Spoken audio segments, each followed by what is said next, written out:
Is the most entertaining current affairs show ever, and that's a fact. That's Mark Dolan tonight, Friday, Saturday and Sunday from 9. Only on GB News, Britain's news channel.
Good morning to you. It's 6 o'clock on Friday, the 29th of September. Today, household energy bills could be even more expensive than last winter. The government's under pressure to introduce more financial support. But how long can sticking plaster politics deal with Britain's energy crisis?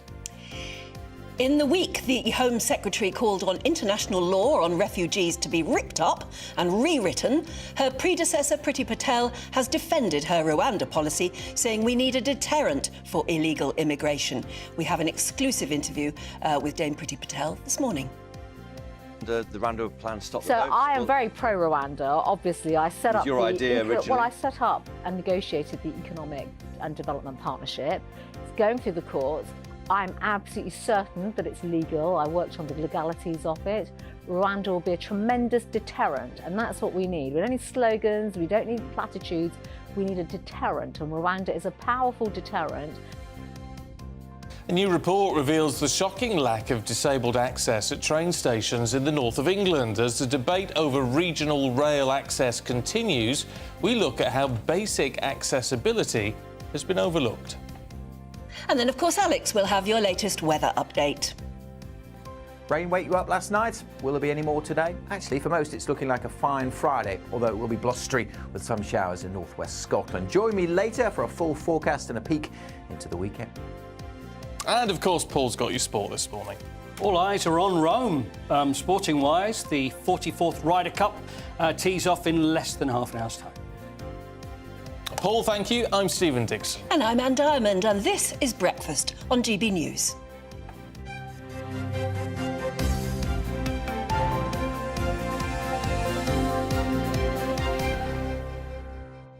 Have you had a parking ticket recently? Have you had one, Anne? No, actually, I haven't had one for a while. But apparently, this is in the Star this morning, private parking firms have dished out a record number of tickets. It's gone up 30% on the year before, 11.1 million. And, of course, if you get a private parking ticket, they're more expensive. It's not like the council ones and all that where you get a discount. So that means you've parked somewhere privately, like you've parked on somebody's space. Yeah, well, yes, sort of thing. Well, yeah, these sort of private estates and things. But there's concern because the RAC Foundation is saying it's implausible, this is a guy called Steve Gooding, it's implausible that millions of drivers would knowingly want to risk running up a charge for as much as £100. Yes, but people get so desperate to park, they will in the end park somewhere and risk it, won't they? In the hope that maybe a private place doesn't have a sort of meter man. But they're even worse in the private places. Anyway, if you've been hit by that, I'd love to hear from you this morning, because it's one of those frustrating things. If I do ever get a ticket and I think it's been wrongly done, I always write in and challenge it. Yeah, although I've done that once. I challenged a speeding thing because the thing was the sign saying 40 or something was totally overgrown. You could not see it from the road. And I'd just come out of a sort of open Did you win? area. No, they wouldn't accept it. And I think that was really mean because it was completely overgrown and you couldn't see it. Well, if you've ever But they just sort of challenged, said you should have known. if you've ever challenged anything and got away with it, it's not about getting away with it. It's No, about it's things been- not being enforced If you've properly. challenged it and been found, you know, they've actually had to apologise. Well, they never apologise, do they? But in other words, you don't have to pay the fine. It'd be nice to know a success story like that from you. Please do. GBnews at gbnews.com. When you're not coming in to do this, Yes. do you have a hearty breakfast? No. Oh, do you have any sort No, of I breakfast? don't tend to have breakfast. Oh, you're meant to have breakfast. I mean, it's meant to be the most important meal of the day. Is it? That's what they say. I don't It know. sets you up. And they certainly, if you go to a doctor and say, I feel tired all the time, they often tell you to have protein in your breakfast. In other words, Like eggs. like eggs, particularly, maybe eggs and bacon. Or what is being recommended, and we'll find out more about this a bit later on, is kippers. Now, I don't think I could take... I mean, No, to me, well, I it's don't the eat smell fish, but- of frying a kipper in the morning would sort of just smell out the whole house for the rest of the day, wouldn't it? Let alone eating the blooming thing. That's the sort of good old days when breakfast were a proper sort of meal rather than just grabbing something before you head out the door. But when I'm on holiday, Yes. on a cruise ship or in a hotel or something, you know, where breakfast is being cooked for you, I will then have a really hearty, lovely breakfast. Yeah. That's several. Several. Yeah, have early breakfast and late breakfast. It's really nice. I mean, that's a breakfast big is comment. just gorgeous if somebody else is cooking it. Toast is my thing. Just toast. Yeah. I love a bit of toast. Anyway, if you're Scrambled egg on top. a hearty breakfast Lots eater, of ketchup ketchup. on your scrambled egg. Oh no. Oh, yes. No, soy sauce on scrambled egg. In the morning, Oh, soy sauce. Have you never had soy sauce on no, scrambled yes, I egg? must try. Amazing. OK. Your recommendations for a good breakfast? Well, in fact, if you're getting up, you just switched us on and you're having your breakfast or you're cooking your breakfast in the kitchen, let us know what sort of a breakfast gets you going in the morning, because apparently we are going to learn later that it should be a kipper. Ugh. Yuck. Now, a coalition of 140 charities and MPs has called on the government to do more to offer financial support with energy bills. Now, in a letter to Downing Street, this group of organisations is warning that more than a third of us are likely to pay higher energy bills this winter compared to last year. Just when you thought it was going to go down, no. Research by the campaign group National Energy Action found that 6.3 million households will not be earning enough to cover their outgoings, and that is known as fuel poverty. That's an increase of more than 2 million families. Well, the price cap on just how much we will be charged for energy is set to fall this weekend, which begs the question, why are we likely to be paying more? Yeah, what's going on? Our political correspondent, Katherine Forster, explains. From the 1st of October, the energy price cap will come down by 7%, meaning an annual bill of £1,923 for a typical household. So good news? Not quite. Dual fuel prices are still 50% higher than they were before the price of gas and oil rocketed, leading to eye-watering energy bills for all of us. And that's not all. The government hasn't yet announced any financial support on top of a price cap. An additional £400 over 6 months helped many families struggling with rising costs. These measures lowered the average monthly energy cost to £141. Without ongoing financial support, average costs are expected to increase to £160. And the assistance was most desperately needed by those households who were most struggling to pay their bills. This is why you've got a letter signed and a statement signed by so many consumer champions, charities, businesses calling for a social tariff. Social tariff would bring lower prices for those homes hardest hit. Inflation's coming down and interest rates are holding steady. But with energy prices poised to rise, there could be a long and challenging winter for many. Katherine Forster, GB News. Well, let's talk to Director of Export Unlocked, Richard Bartlett, who joins us this morning. Good to see you, Richard. What do you think should happen? Good morning, Anne and Stephen. Yeah, I mean, we've talked about this, as you know, recently, and we've been talking about it with GB News for quite a long time now.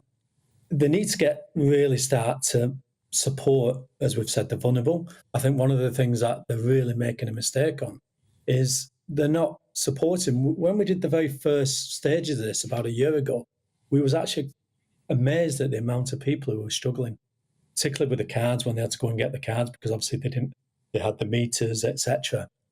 Now what they need to do is they really need to start looking at how they can support that vulnerable, because you know and I know, and we'll talk about this, and when it comes direct debit, comes out of our direct debit, we pay it. We're used to that. But there's people who are still struggling, and they have to make that choice. Do I feed or do I heat? And that's just a ridiculous situation in 2023. It just amazes me. So how would a social tariff work? So the social tariff will work. It will support the vulnerable. So it will do kind of, obviously, as you mean, Tess, but it will support that vulnerable. It will support the real needy people who need it at that time. And because what it does, it supports some. It'll give them a support, so they'll pay so much, and then it'll increase that level so they can carry on heating the house. And you know and I know it's been quite mild. We're coming into October. October, November tends to be them colder months, and people are already making them decisions of how do I heat the house? Do I heat it? How long do I leave it on for? So the social tariff is there to support, and I know Martin Lewis and lots of people, and myself, have talked about this quite a long time. They need to really start to support the real vulnerable, because the people like ourselves, yes, we're paying more, we don't want to pay more, and yes, it's affecting us, but there's a real need here to support, because these are the people, and the elderly. I mean, one of the big problems that always worries me, I've got a mum 89, and the first thing we talk about when I go and see her with tea and cup of coffee is heating. Oh, yeah, I've had to have the heating off. And she's very lucky where I said to her, I don't think so. Keep that heating on. I'll support you. But how many people, Anne and Stephen, are not in that situation, who are sat at home on their own, at home all day, worrying about the heating and not turning it on? Yeah, but it's all well and good, Richard, to say, well, there needs to be a social tariff for those who need it most.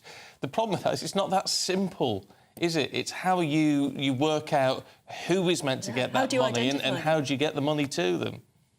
Yeah, and I agree. I mean, if you remember last year when they was doing the meter situation, and they said if you go in, we'll top up your card, we'll give you the money. That was a disaster. I mean, there were more people who couldn't actually physically, the people who needed it most, couldn't physically use it. They'll probably do a means test. They'll look at who's on social benefits, etc. But like you said, Stephen, it's very difficult. I mean, one fits all. Is that the right answer? Because as we know, there's not a lot of people who don't need it. But it's how you keep that 6.4, million, which is a lot of people. How do you control that? And, it's very difficult, and especially when you're on meters, because if you're renting and you're in a meter, what support do you get from the landlord? He doesn't really care, does he? You're sat in the house whether the heating or the heating's not on. So I think it's a real challenge. And I think, we've been talking about this for the last, 2 years now, and nobody's done anything about it. And that's what I think we really get frustrated at, people like ourselves, because we're telling government, we're telling people that they need to do something. And it just seems to be all the time, the last minute, they come up with an idea. And then, like you said, how do you implement it? Then it takes a year to 2 years to implement. And by that time, how many people has it affected? You wonder whether it's sustainable anymore for us all to live in our individual little houses. 50, 60 years ago, relatives were all sort of bundled in together, probably in one house, especially during the winter. You wonder whether it's sustainable for us all to have our own houses individually and our own bills and to be able to afford them. Yeah, I mean, I remember the days, I'm from a family of 7 children. I remember the days where, you were the last one in the bath as the youngest one, and it was just lukewarm. The trouble is, Anne, is obviously the world's moved on, and as we know, things have become so accessible now. The things we were doing in the 80s, and unfortunately, I'm showing my age now, but, when I was in the 70s, 80s, we just coped with things. I think now everything, everybody expects to be warm. You expect to just be able to put your heating on. People like living on their own. People like living in flats, etc. People don't like to share. So it's a difficult one, and there's no right answer here, is there? But the government really needs to now get a group together and start to look at this and start to find out, because it's not going to get any cheaper in the next few years. No, but I tell you what, it does shine a light on is the fact we thought, well, last year was really bad. A lot of us really cut back on the energy that we were using. And you sort of think, well, this year it's back to normal. It really isn't, is it? I mean, we're all going to have to be as tight this year as we were last year, whether we can afford this increase or not. Yeah, I agree, Stephen. I mean, we talked about this last year, didn't we? And then we had the good news recently where they're very clever, aren't they? price caps coming down, things are coming down, etc. But actually, you know, if you look, I think the figures are out. It's about 70% more we're paying on energy in the last year to 2 years, or sorry, last 3 years. Is just incredible. The thought of paying over £2,000 a year on heating on your gas and electric was unheard of. It would never have crossed our mind, and now here it is. And like I said, which everybody I think tries to keep. I don't have my heating on as much now. I mean, obviously it's been nice warm weather, but it will start coming on. And you know, I'm very fortunate. I don't have to particularly worry about that because obviously I'm in that situation. But I'd hate to be in that. You know, I worry about people worrying about not being able to have the heating on. It's just a frightening thought, especially the elderly. And I think one thing everybody misses on here, and we've been looking at this, is the effect it has on the NHS and other people, because elderly people are worried. They get worried. They watch the TV every day. They get into this. I'm going to stay in one room, etc. Then they go in the other room, and then they fall ill. They get colds and everything. They end up resources on the NHS. And I think this is what the government don't, realise. It's the effect it has in the long term on everything else. It creates more on the NHS or more pressure on them because people are more poorly, getting colds. They're not getting over it because they're not warm. And this is one of the big areas we're seeing. And I think they really need to look at this now and say, right, what we're going to do and what's our plan and strategy for the next 1 or 2 years. Yeah, it's a bit of joined up thinking. Richard Bartlett, as always, it's good to see you. Thanks very much indeed. Yeah, something that's going to affect us all, I think. One of the newspapers, I'm just trying to find it, I saw it earlier, is asking the question, I don't know why, whether it's related to this. Are you the sort of household where you share somebody's bath? You know, after they've got out the bath, you get in. Are you that sort of family? Are we those sort of people anymore? Yeah. Well, this makes sense, doesn't it? I would have thought. No, bathing in somebody else's dirty water. Oh, we always did it as kids and things. Dunno. We do it now. It's interesting. I think it's one of those dividing things. Yeah. You know, either you're that sort of family or you're not. Anyway, we'll move on. Oh, yeah, well, let us know. Let us know. Are you that sort of family? I think it's all sensible. GB Views at gbnews.com. It's 6:15 if you've just joined us. Let's just remind you of the top story this morning. And campaign groups and MPs calling on the government to introduce more financial support for families as household energy bills are predicted to be even more expensive this year than last year. In her first interview since being made a dame, the former Home Secretary, Priti Patel, tells GB News sending illegal immigrants to Rwanda is legal and defends the government's record on controlling the borders. Coming up, we take a look at the tributes that have been pouring in for Sir Michael Gambon. The Harry Potter and singing detective star has died at the age of 82.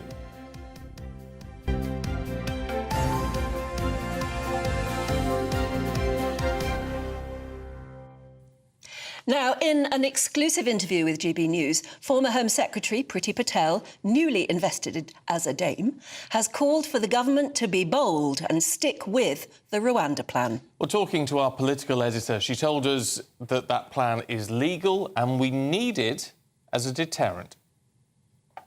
Dame Priti Patel, you're now a dame. Was it OK for you? I mean, it's a very, very humbling experience, and certainly from my point of view, I was at Windsor Castle just yesterday for my investiture. I was with my parents, and I actually think it's more about them, the sacrifices they've made to effectively support me and, you know, becoming a public figure and doing what I've done over the years. So it was incredibly humbling, and plus on a big day such as a day of being invested, you're with others that have just given so much, you know, to our country, public servants, and it is really a great leveller to be with, you know, people that have also contributed to our country in many ways. And that's to mark your public service as being a long-standing Tory MP and a cabinet minister. When you were Home Secretary, you look now at the record on migration, and the government has failed to control migration. Does that upset you? So I think there are a number of things here. First of all, Brexit. You know, I've always been a big champion for leaving the EU. Brexit, people know I was also involved in, you know, before even being a Tory MP, the referendum party, and the work to at least have a referendum on our relationship with Europe. We have to look at context. Context matters. So yes, we left the EU, famously so, Oven Ready Deal, Withdrawal Act. But then look at the state of the world and what has happened since. We can't just then holler about net migration figures and basically say it's a disgrace. The point about Brexit and migration is control. And we said that we would control migration. And that brings me to my point about the legal system that we have. So safe and legal routes, bringing people over here. And also people that come here to work. People come to the United Kingdom through legal routes, NHS visas, for example, technology visas, investor visas. They come here for good reasons, and also students who come to study in our universities. 600,000 people came here in a year to June last year. That's right. Is that uncontrolled or is that acceptable? So, well, it's controlled because they're here legally. So we can't start saying because the numbers are high, it's totally uncontrolled. Now, you can have a conversation about capping it. That's different. And of course, the government has levers, absolutely has levers to bring in caps. You can cap student numbers. You can cap people that come in through various visa routes. And clearly, it's right. I think it's absolutely right. I started the work on this before I left government last year. Remember, I left government out of choice. We started the work in the Home Office as to how to look at the caps and controls around different cohorts of people that come to our country legally. And can Rwanda, the Rwanda plan, stop the So votes? I am very pro-Rwanda. Obviously, I set up your idea originally? Well, I set up and negotiated the Economic and Development Partnership. It's going through the courts. I'm absolutely certain that it's legal. I worked on the legalities of it. Rwanda will be a tremendous deterrent, and that's what we need. We don't need slogans, we don't need platitudes, we need a deterrent, and Rwanda is a powerful deterrent. And in fact, I've had many conversations still with my former counterparts in Rwanda and their teams. They are doing tremendous work as a country in terms of resettling refugees. And the point about Rwanda, and I remember going to the United Nations in Geneva, speaking to UNHCR about this last year, is that it raises the bar when it comes to how we and the world can change this whole issue of illegal migration and small boats and all the rest of it by having third countries that we work with to resettle people, rather than fueling this trade in illegal migration and people trafficking. Well, with just 2 days until Tory party conference starts, we'll have more from that exclusive interview with Dame Priti later on throughout the day here on GB News. Right now, let's find out what the weather's going to do for us today. Good morning, I'm Alex Deakin. This is your latest weather update from the Met Office for GB News. A fine Friday for the vast majority. Brighton, a bit breezy, sunny spells, a few showers here and there. Starting off with a little bit of rain across East Anglia and the southeast. Quite wet last night, wasn't it? But that rain has mostly cleared away. We've still got plenty of showers packing in across the Highlands, the Western Isles and the Northern Isles. Staying blustery here. A few scattered showers for Northern Ireland, maybe the odd one for northwest England and Wales. But most places, certainly in the south and east, will stay dry. A bit more sunshine compared to yesterday. And feeling pleasant enough in the sunshine. The southeast, 21, that's 70 Fahrenheit. Elsewhere, we're talking 16 to 18 Celsius. Feeling cooler, though, with the gusty winds and the showers in northern Scotland. They'll keep going well into the evening. For most, though, it's a fine evening. Lengthy, clear spells as well. That will allow it to turn a little chilly, a bit colder certainly than last night.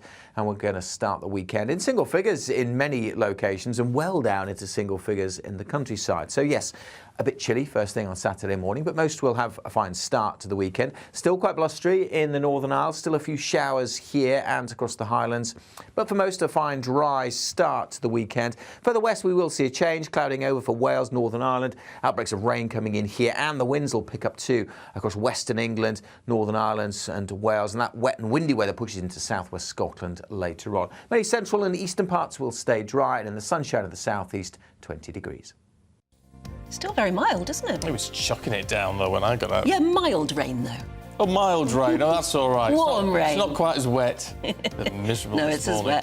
wet. Up next, Paul Coyte's here with all the details as the Ryder Cup begins in Rome. This is Britain's News Channel.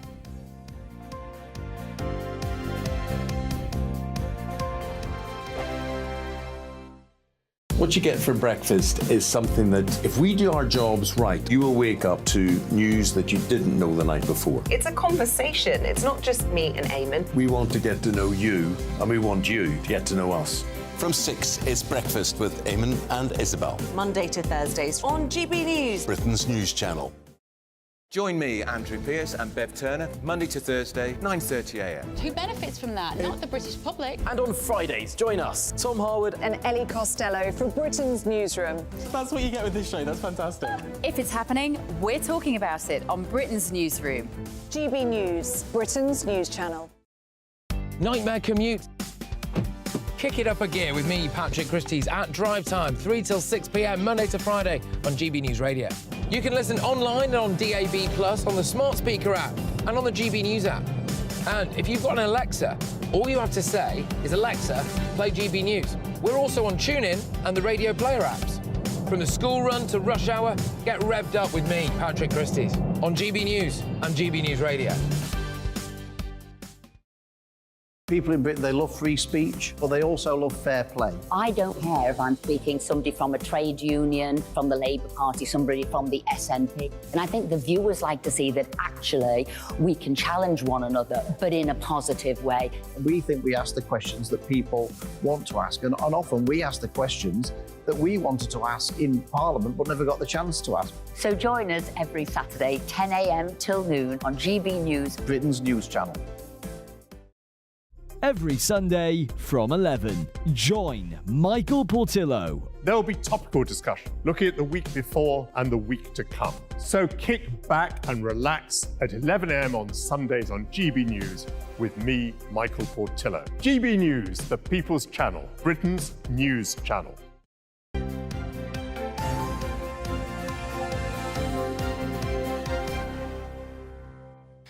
Good morning, 6:24. This is Breakfast with Stephen and Anne. Yeah, good morning. What are you having for breakfast as you're watching us? Adrian says, Sunday mornings I always have 4 pieces of toast with kippers and scrambled eggs. Oh, God, and then Grant says, avocado on toast with 2 poached eggs. A treat with a piece of bacon. Avocado? See, I get avocado on toast and I get poached egg on toast, but not the two together. No. Surely not. No. Tessa says, my mum used to moan at me about not eating breakfast before school, which in those days was a bit of bread and jam or porridge. Yeah. Oh, you see porridge, lovely. Oh, yes. Yeah, let's not Toast. get started on porridge, because we know what you feel about porridge. Porridge is lovely. Yeah. Paul Coy, what do you have for breakfast? Usually a bar of chocolate and a cup of tea before I head in. It's not good, is it? No, really? It's not very good. You know, it's when I wake up and it's some crazy hour of the morning. You're serious about the chocolate? You know or are what? you joking? Only recently, Anne, I've decided that maybe this is not the best thing for me to have. But if there's some chocolate on the side, I think that's just what I want, just something to make me feel good. Yeah, well, yeah, I get that. But Are you so naughty that, you know, when you have a glass of wine at night and then you go to bed, you leave the glass of wine there on the kitchen on the surface. You come down in the morning for breakfast and you think, oh, I quite fancy a bit of wine. Would you? No. Yeah. Really? I've had a taste and thought, what do I think of a glass of wine slope. at breakfast? I know, that's why I don't finish be careful, it. I'll be worried about you. It's very tempting when it's sitting there saying, drink me. Oh, no. When I've come down at 3 o'clock in the morning and thought, there's a bottle of vodka on the side. I'm not saying 3 o'clock Have something in my tea. Should we talk Ryder Cup? Yeah, let's talk about Ryder Cup. It's huge competition, of course. Do you know why it's called the Ryder Cup, by the way? No idea. It'd be after somebody called Ryder? Correct. Yeah. And it's a Samuel Ryder, not Sam Ryder, but Samuel Ryder. He was the man that invented seeds for gardeners in little packets back in the 1920s. So that was where he made his money, and he was a golf enthusiast. So back in 1926, he decided, you know, it'd be great if there was a Britain versus America golf contest. So he sponsored it with the cup and etc. And then it's moved on from there. So it was always Britain versus the USA until we realised in the 70s that Was he British or American? He was British. Oh, yes, from good St on him. Albans. And he was... I feel like I'm playing Call My Bluff, but he was really loved his golf. But then it went on for years, then to the 1970s, that then they decided it's not really fair, so we're going to include Europe, mainly because we need more talent against them. But it was all started off with seed money. All started off with seed money. Oh, very good. Very good. So how's it going then? It's going okay. Well, we're underway in literally 7 minutes' time. All right, so is this day one? I'm so out of the loop. That's okay. It's the build-up is so big and so exciting. We're not winning yet. Then. We're not winning yet, but hopefully we will be. So it runs today, tomorrow, and then it's the singles on Sunday. Now we do have a little footage, and this is true of all the fans in Rome. So it's just outside Rome.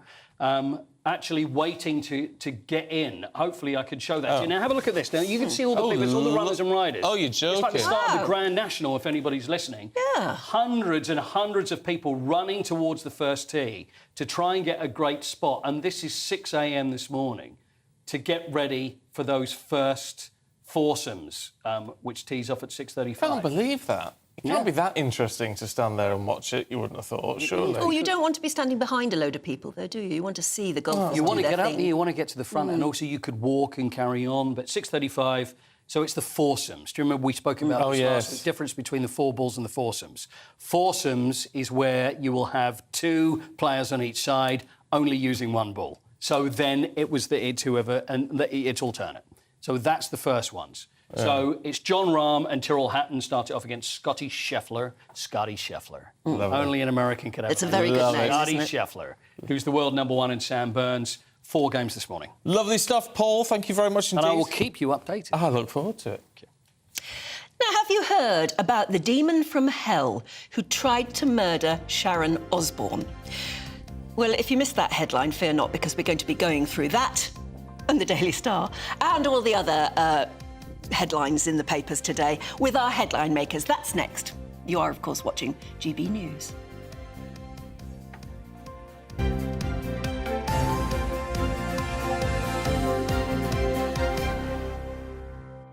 Was it really?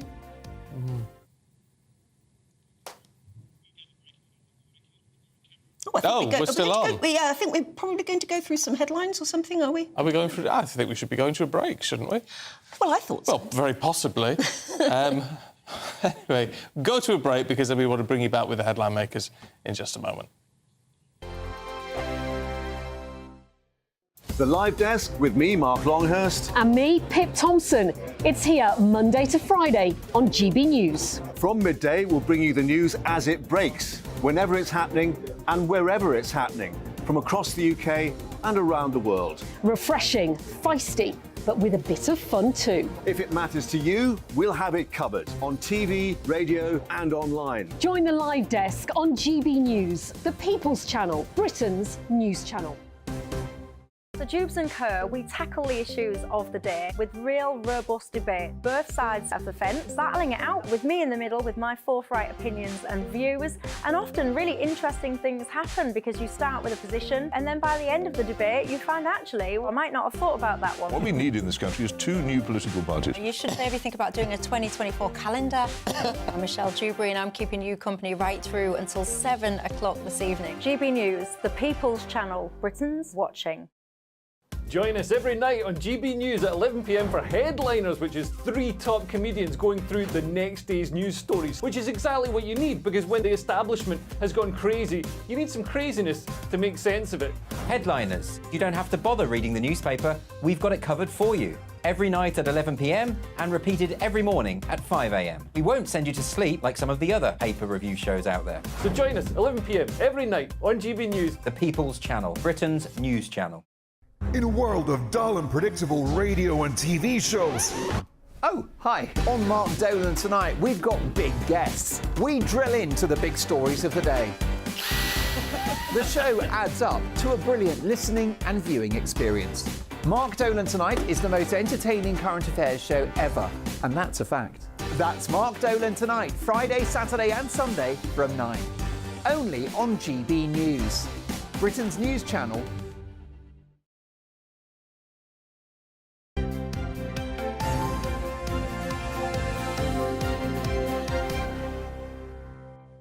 It is 6:31. Good morning. Oh, 6:32 now. There you go. Let's bring you up to date with the front pages this morning. And our lovely girl went to school and never came home. That's the Mirror, leading with the 15-year-old who was stabbed on her way to school. It's a horrific story. Yeah, it's the front page of the Mirror. Our lovely girl went to school and never came home. Meanwhile, the Express reports on the Prime Minister facing calls to ditch European courts to solve the migration crisis. The Times reports on the biggest tax rise since records began, warning the Tory shift to higher taxes may never be reversed. And the Daily Star reports on the demon from hell who tried to murder Sharon Osbourne. Not terribly sure what that's about. Oh, I can tell you what that's about. Oh, go on, tell me. I can tell you what that's about. It's the Osbournes have recorded a show about hauntings. And therefore, of course, Sharon was nearly murdered by a demon. A demon from hell. It's basically trying to get you to watch the show. Yes. Well, it made the front page at the start. It's utter nonsense, is what it is. By the way, can I tell you, from Nige in Weymouth, morning Nige, says that I'm right, tomato ketchup is amazing on egg. Oh, no. Marmite in baked beans lifts even the cheapest option to something special. Yes, I'll agree with that, Nige. Brown sauces for bacon and sausage, plain white buttered toast and butter-fried mushrooms. Actually, butterfried mushrooms sounds that nice. sounds nice, doesn't it? Yeah, no, very nice. We're talking about the perfect breakfast. Perfect breakfast. Because it's meant to be kippers. We're finding out a bit more about that now. With our headline makers. Yeah, disgraceful. Nigel Nelson and Claire Pearsall are with us this morning, and of course, you can battle it out because you're husband and wife. Just in case anyone wants to know, I'd love to know what goes on in the green room afterwards. I bet you get a right telling off, Nigel. But we will start with you with something actually which is I think we're all agree on. This moronic act. It's in the Mail this morning. A 300-year-old sycamore at Hadrian's Wall that has been felled by vandals, basically. Yeah, I mean, what do you say about something like this? It's heartbreaking. It's sort of somebody who wantonly goes around destroying our heritage. And this tree had been standing there for 300 years. It is probably the most famous tree in Britain because a lot of people go and visit it. A lot of people go there to make films, movies. That's right. I mean, it's called the Robin Hood tree because Robin Hood was made there. And so... Prince of Thieves, wasn't it? Yeah. And so, I mean, it's been around since George I. That the population of Britain at the time, when it was growing, was actually booming. But we only have 5.25 million people here. And you think of the history that tree has seen. Exactly. Robert Walpole was the first Prime Minister while that tree was growing. So, you know, it is a real part of Britain. And when people go around and do that, for what reason? But the 16-year-old boy, Claire, do we need to be a bit more forgiving? Or should we march him to the nearest police station and... Well, I think the court of public opinion is going to march him to the nearest police station. But you've got to ask the question, what is a 16-year-old doing roaming around with a chainsaw? I know, that in itself is terrifying, isn't it? Absolutely. It's not as if it was a wanton act of vandalism just on the spur of the moment, wrecking a tree. Somebody went there with a chainsaw deliberately to fell it. Exactly, and the location doesn't make it easy. So somebody's going to have seen a kid walking around with a chainsaw for at least sort of 20 minutes. It's in the middle of nowhere. The one sort of positive thing that you get out of this, the local pub, which is a mile away, the Twice Brewed pub, has offered a £1,500 bar tab for any information leading to the arrest of anybody that is associated with it. And I think that is brilliant. The local community comes together. So out of all of this and how awful it is and what destruction to our countryside, you always get these lovely, heartwarming stories of the local pub who uses the tree in its logo. And the brewery, you know, is behind it all. And you get those kind of things that come out of it. And the fact is that everybody is together on this one issue. Yeah, I mean, look, it's... It's indescribable, it really is. Yeah, but it's also one tree. It's also one tree. Let's keep it in context. However, that's 300 years gone. It's symbolic. Yeah. And it's also symbolic of, you know, what are people thinking? I know. Whoever did this. What on earth are they thinking? I know, I agree. However, he hasn't killed anybody. No. Or you've got to keep it in some sort of If you've got the sort of mind that does that, it makes me worry. About whether or not. Who is this 16-year-old hanging around with that they think that this is a really good idea to go roaming around with a chainsaw and cutting trees down? I mean, it can't have just been him on his own, so it's a little bit organised. And you just wonder why. What have you got from doing this? It needs to be put on a course or some sort of, you know, National Trust training or something to appreciate these things a bit more. Sure. Outward bound. I think you're being very soft on whoever it is. Well, what's about what you're going to do, jail him? I think, Stephen, you're being very soft on him. I mean, what are you going to do, jail him? Usually, you know, putting down a tree. Not a great sort of hang 'em and flog 'em person, but something like this. We don't know why he did it, obviously. I mean, if it was some kind of joke or whatever, it seems to be he probably needs some psychological help rather than anything else. Oh, please, it's probably just a 16... Look, I mean... It's a bored 16-year-old. It's a bored 16-year-old. They need psychological help. With a big chainsaw. I mean, certainly it's a bit premeditated, isn't it? But how about actually Kids in the countryside get up to all sorts of stuff. It's not as... They do. I grew up in the countryside, young farmers. Yeah, but you didn't cut down trees, did you? Well, I'll tell you what, they did a lot worse. Yeah. Did a lot worse. Do you want to confess now? No, it was actually not me. I'm shocked. Yeah. But I think, no, send him on some outward bound courses. Let's look after the countryside, learn about ecology. I'm not sure that there's anything to be gained by locking up a 16-year-old. Actually, why don't we educate him a little as to what this means to the country? Send him into the army. Cool, very liberal over there. We're together on this. Here we are, yeah. Well, there you go. We've swapped positions. Yes. Let's have a look at President Biden. He said, Claire, that the US is facing a threat to its democracy. This is what he had to say. Let's have a listen. Something dangerous happening in America now. There's an extremist movement that does not share the basic beliefs in our democracy. The MAGA movement.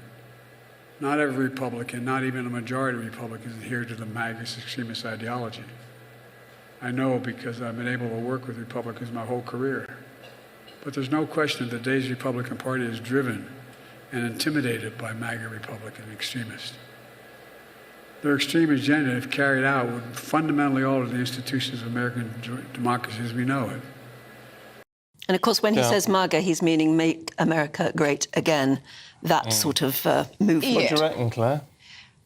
It's the only attack line that Biden has now, is to make this personal against Donald Trump. It's not necessarily against the Republican Party itself. I think that we're seeing... It's not really the Republican Party anymore, is it? It isn't, but it's the Donald Trump version of the Republican Party, which is what Biden is going after. And I think it gives us a flavour of what the 2024 elections are going to be fought on, whatever lines you've got. You've got Trump, who comes back with, you know, some crooked Biden and things like that. You've got this whole rant, basically, from Biden in some words that he put together about Donald Trump. And this is before any kind of primaries have opened. But don't you think no votes cast. But do you think he's got a point when he talks about MAGA extremists? I just think it's a little bit harsh now to start calling people extremists, to bandy that word around unnecessarily. You can dislike policies, but I think to call them extremist is going to alienate half of America at the very least. I think it's a misuse of a word that you need to keep for... The people who stormed very the Capitol were extremists, weren't they? They were, Yeah, but that's exactly. not They were MAGA. all... They're under that now banner. Claire's going soft on Donald Trump, which I'm wondering what's happening over there. What do you... Donald Trump only believes in democracy when democracy works for him. So I think Anne's absolutely right. The Capitol Hill riot showed his contempt for democracy. I mean, he constantly said, oh, the election was stolen. It wasn't. He's now facing various charges around that. So what Biden is saying is right, that there is a kind of... that Donald Trump undermines democracy, and that's where he's dangerous. I'm astonished that he can be standing for president again after the last time, and yet the chances are he'll probably win it. But just because somebody puts an opinion that you don't particularly agree with, I don't think you can start labelling people as extremists. And this is the toxic nature of politics, both in America and the United Kingdom, that if you don't like something, you call for it to be banned, you call people extremists, and you take it to another level. And I think that you have to be careful with it. Isn't that what Trump did, in the sense that one thing which always sticks in my craw is before the election, he said, if I don't win this, it's because there's been election fraud. Yes, I mean, well, that is Donald Trump. And trust me, I am no fan of Donald Trump. And I think that his calls that the election was rigged were found to be unfounded and wrong. And he shouldn't do it. And it's an excuse for not winning. You have to sometimes accept that you don't win. You can't just blame other people and say it was a threat against you. But I do think that we need to calm down the language surrounding elections. This is just becoming very personal between the pair of them. And the American public, I think, deserve better. They need to understand what each party is going to offer rather than just slinging these kind of insults around. That's expecting an awful lot. I mean, every American election we've ever watched always gets deeply personal. But the electoral system is personal. I mean, unlike this country where we are meant to be voting for political parties rather than for a president, if you've got a single person standing for president, it's bound to become a personal issue. I mean, look at their hateful adverts that they use against each other. Oh, yes, it always gets really nasty. Yeah, that's right. Yes, it does. And frankly, I do think Donald Trump is an extremist. That everything that he did in his 4 years in the presidency, I mean, luckily the world survived it, but I think that we came a bit close to... But, you know, he probably wouldn't mind being called an extremist. As I say, it doesn't No, I mean, play into the persona that he wishes to have. He wants to be that person who is divisive because he thinks that he makes a difference in that respect. And there are a lot of people in America that do subscribe to that, and they wanted something different after the previous administration. So he provided that for them. There was a gap in the market in American politics for somebody like Donald Trump to come through. Doesn't matter if you agree or not. But that's what's opening the door for him again now, is the fact Biden's been I've got to say, it's been a bit of a damp squib. Yeah, the trouble is that Biden's been a disappointment, and there is legitimately questions over his age. He makes an awful lot of gaffes that seem to be age-related, and I do think that's a problem. But we're faced with two not terribly attractive candidates. No, well, a lot of people in America are beginning to comment that it's not really Biden versus Trump, it's Biden's vice president versus Trump. Well, there's that's the way of looking at it. What on earth is her name? Kamala Harris. Thank you. Yeah. Well, except we don't know if she's going to be on the ticket, do we? No, we don't. And I think that's the really interesting part, is that she hasn't had a very big part to play in this publicly, and I think she has been there behind the scenes, but it's not clear whether she is a running mate this time forward. And I was always really excited to have a woman on the ticket in America. I think that's really important. But then she has been a profound disappointment to everybody. Yeah, which is the problem. Look, thank you both. Do not move a muscle, because we're back to you in just a second. But with the time hurtling towards 6:45, let's just remind you of the top stories this morning. And the government's under pressure to introduce more financial support as household energy bills are predicted to be even more expensive than last winter. In her first interview since being made a dame, the former Home Secretary, Priti Patel, tells GB News the plans she introduced to deal with illegal immigration are the right course of action, despite all of the legal challenges. The Rwanda plan to stop the So votes? I am very pro-Rwanda. Obviously, I set up your idea originally? Well, I set up and negotiated the Economic and Development Partnership. It's going through the courts. I'm absolutely certain that it's legal. I worked on the legalities of it. Rwanda will be a tremendous deterrent, and that's what we need. We don't need slogans, we don't need platitudes, we need a deterrent, and Rwanda is a powerful deterrent. And the new report reveals the shocking lack of disabled access at train stations in the north of England as the debate over regional rail access continues.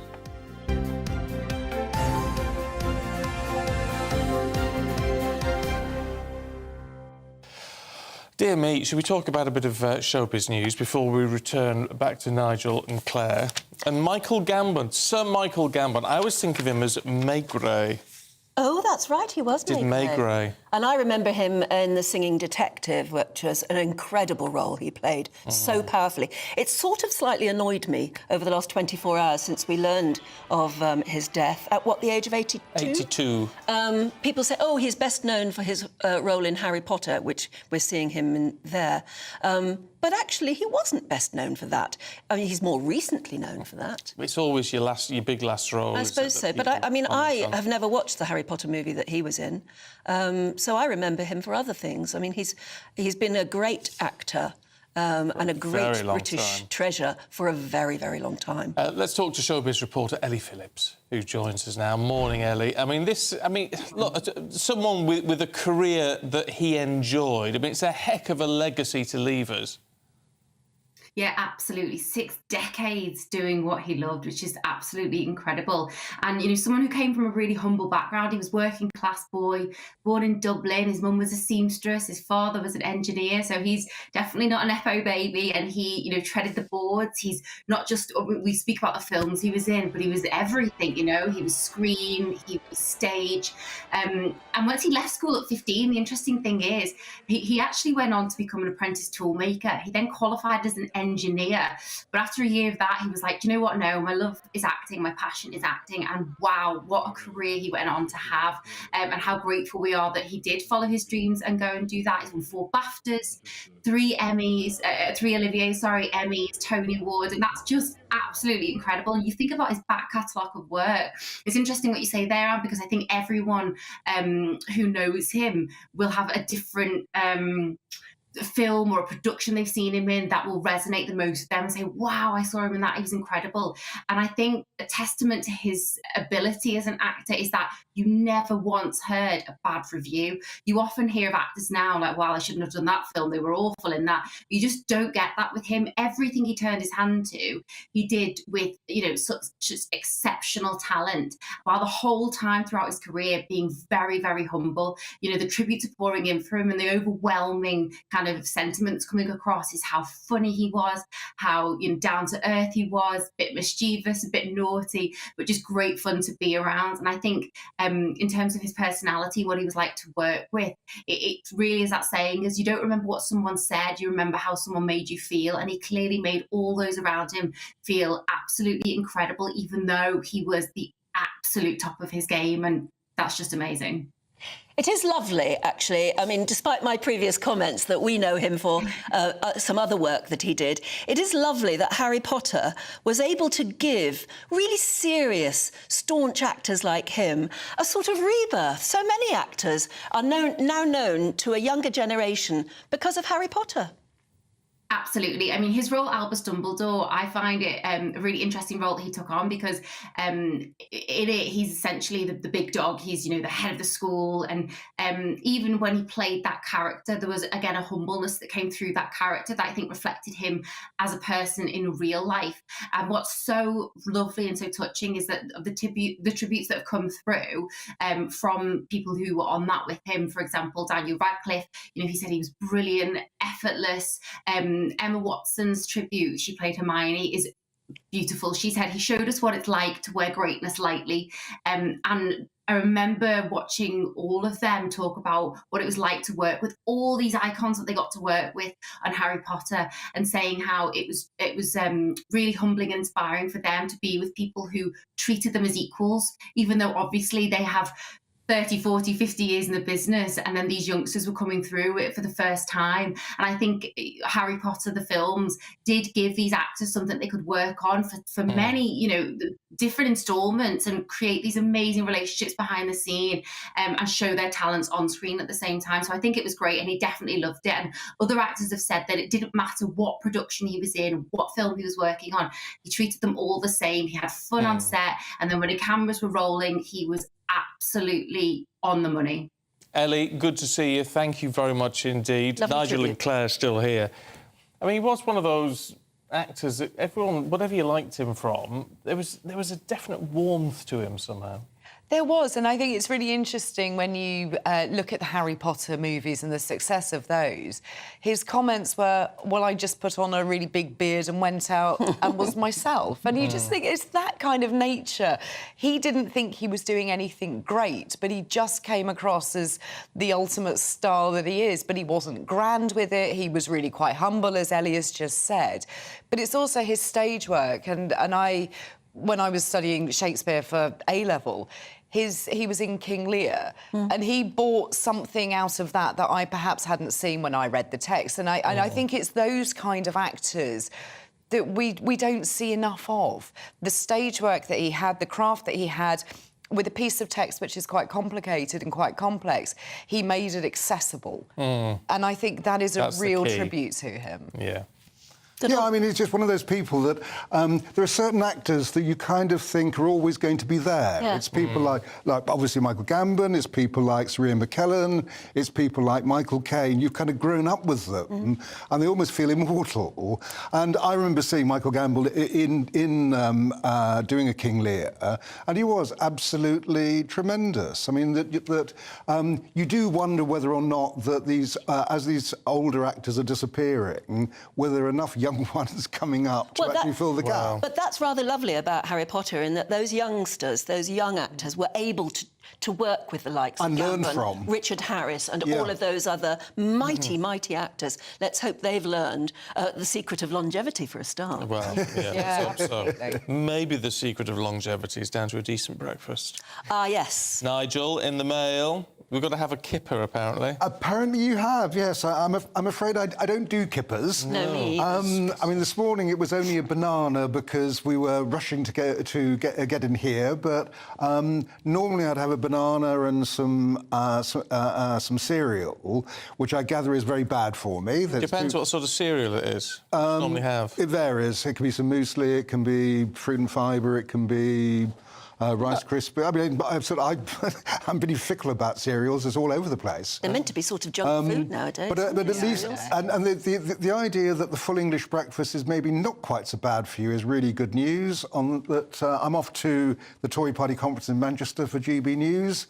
I shall have a full English breakfast every morning and come back a few pounds heavier for Claire next week. Yeah. That's something to look forward to, Claire. I was going to say, what a welcome back that will be. I mean, kippers. I don't know anybody that eats kippers at home because cooking them, the smell of them is going to be quite horrendous. Exactly. It changes, doesn't it? Whatever food fad you have, whatever breakfast, you were always told that breakfast is the most important meal of the day, so it didn't matter if you had cereal, toast, or full English or whatever. And now we're being told, shouldn't have cereal, it's really bad for you.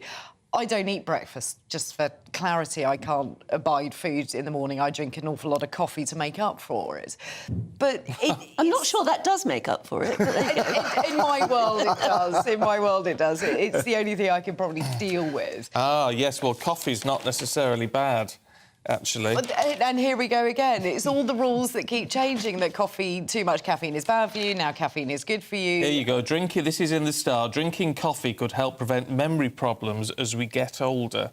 Drinking coffee will? Yeah, this is according to boffins at a Japanese university. And what particular newspaper is that in? It's in the Star. Fine. Well, so I'll be able to remember everything. I just won't be able to move around very well when I'm old. So, I mean, look, I think that people should be able to have whatever they like in moderation. And if you want some cereal, have some cereal. I don't like to be told that something is very bad for me and then I must not have it, because that just makes me want it even more. Yes. Yeah. We're all like that, a bit contrary. Yes, yeah, well, we are, aren't we? I mean, I'd have to say, the idea that breakfast is the most important meal of the day, that was always the thing, but I suppose that...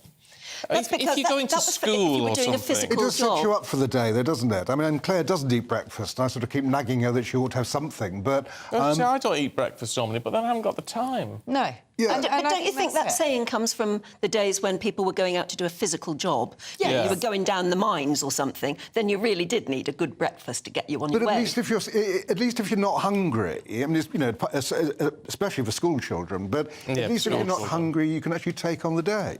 Yeah. Oh, well, yeah, it does. Michelle, hi, Michelle, says, I can't face breakfast at 6 a.m, just a cup of tea. On weekends, I could have something around 11, but during the week, I just wait till dinner time at 12. Ian, dinner time. Do you call it dinner time or lunch, or what do you do? No, it's lunch and tea. Lunch and tea? Yeah.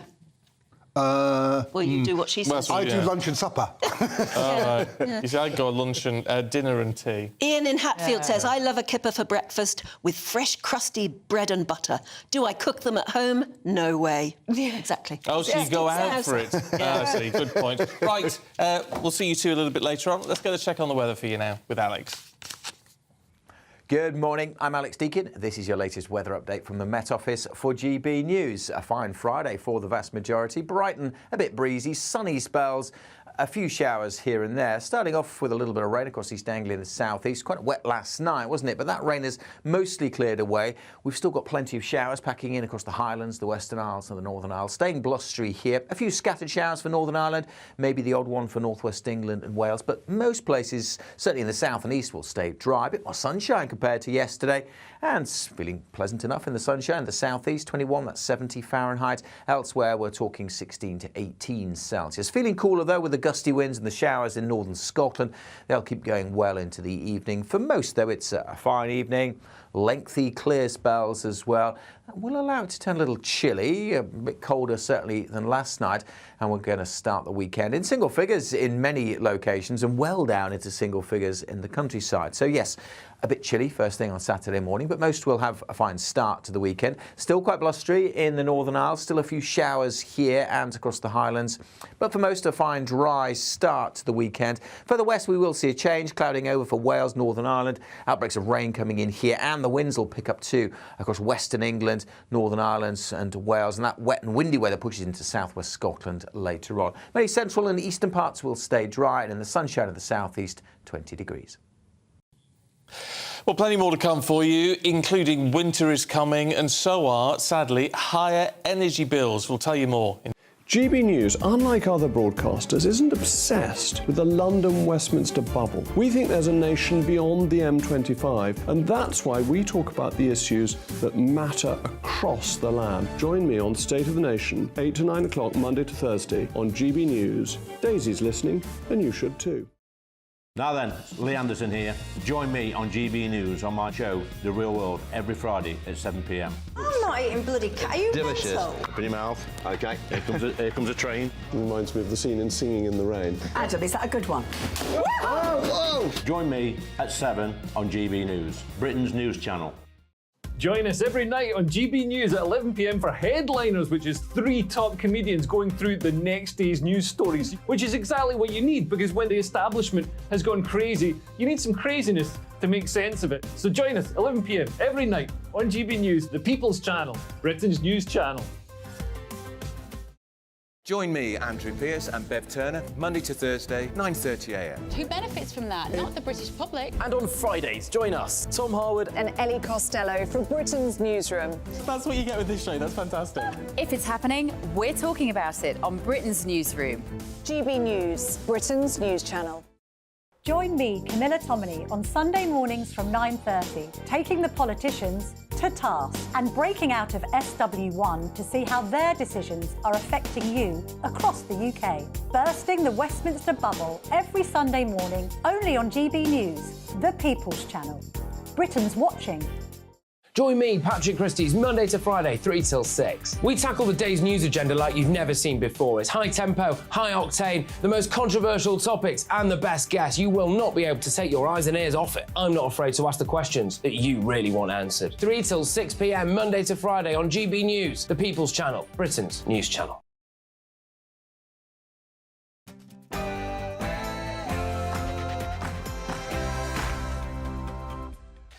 Good morning to you. It's 7 o'clock, Friday, the 29th of September. Today, household energy bills could be even more expensive than last winter. The government's under pressure to introduce more financial support. We're going to talk to the Economic Secretary to the Treasury, Andrew Griffith, this hour. As families continue to struggle, we'll be finding out how the economy is doing as a whole with our economics and business editor, Liam Halligan. A new report suggests that Britain consumes more ultra-processed food than anywhere else in Europe. Now, it might be healthy for the wallet in a cost of living crisis, but what about the cost to our health? And of course, Alex has your latest weather. Rain wake you up last night? Will there be any more today? Actually, for most, it's looking like a fine Friday, although it will be blustery with some showers in northwest Scotland. Join me later for a full forecast and a peek into the weekend. Paul's got the sport for us this morning. Yes, all roads lead to Rome. Is that as close as I'm going to get? Anyway, so many people are already at the Marco Simone Golf Club, which is just outside Rome. Thousands of people, there they are, all running to the first tee. It is underway, the 44th Ryder Cup. Morning to you. I'm Stephen Dixon. And I'm Anne Diamond. And this is Breakfast on GB News.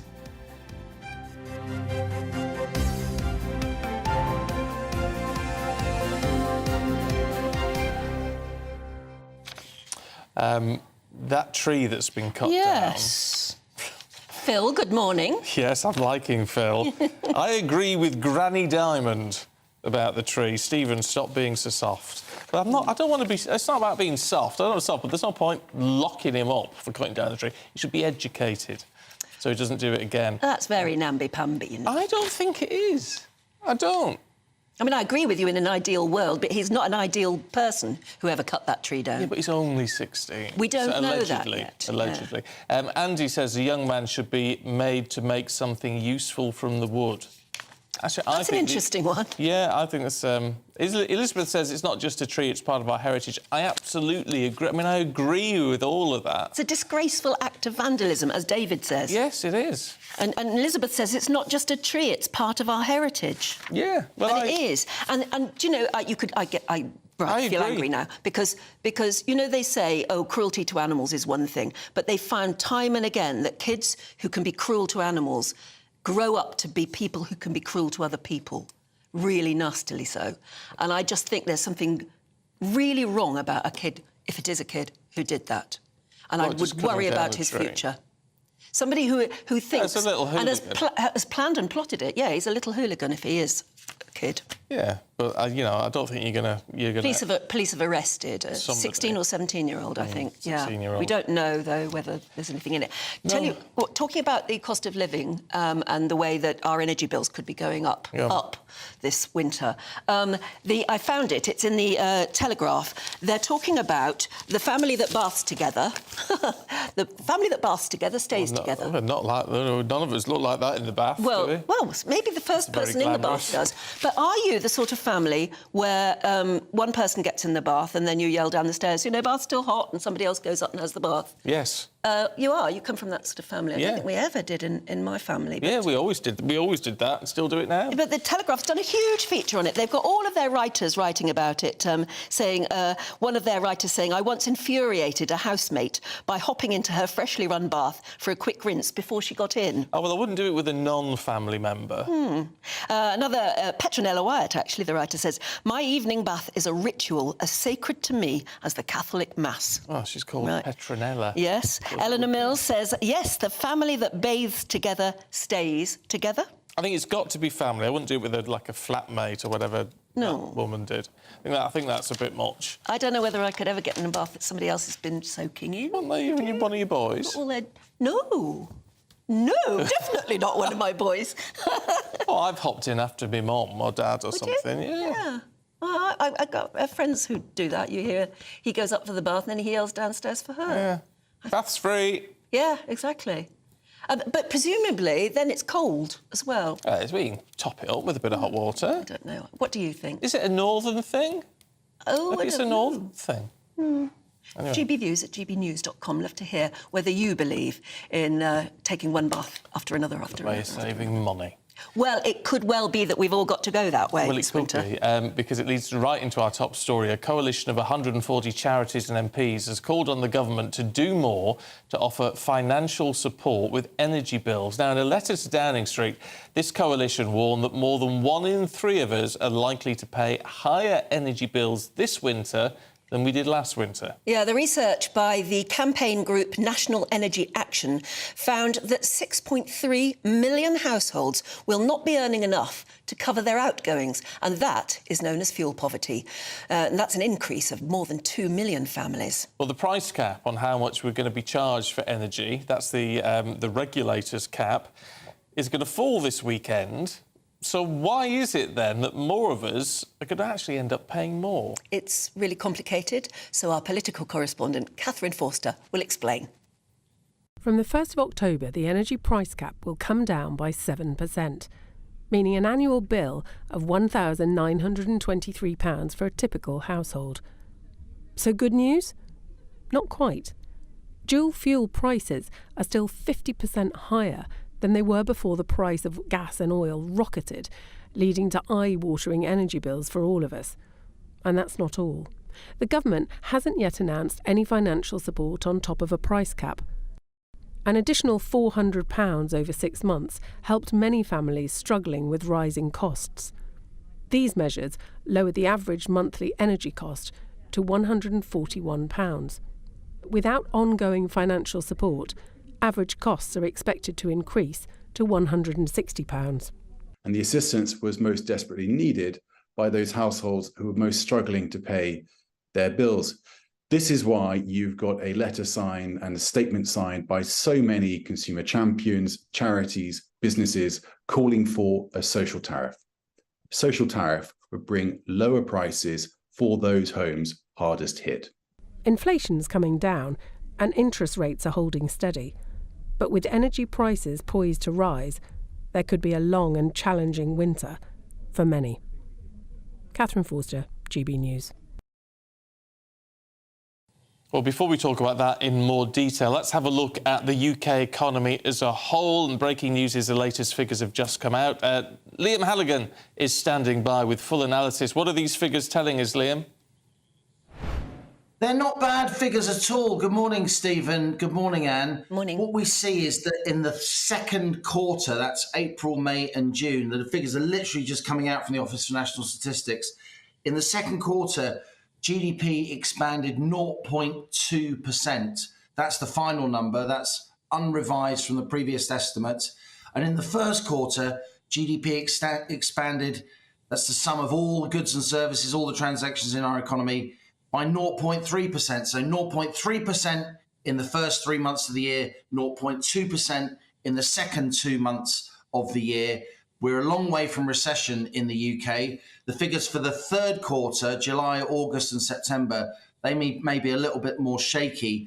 But for now, at least, buoyed up by manufacturing, by the way, looking at the fine print of the numbers as it's being published before my eyes.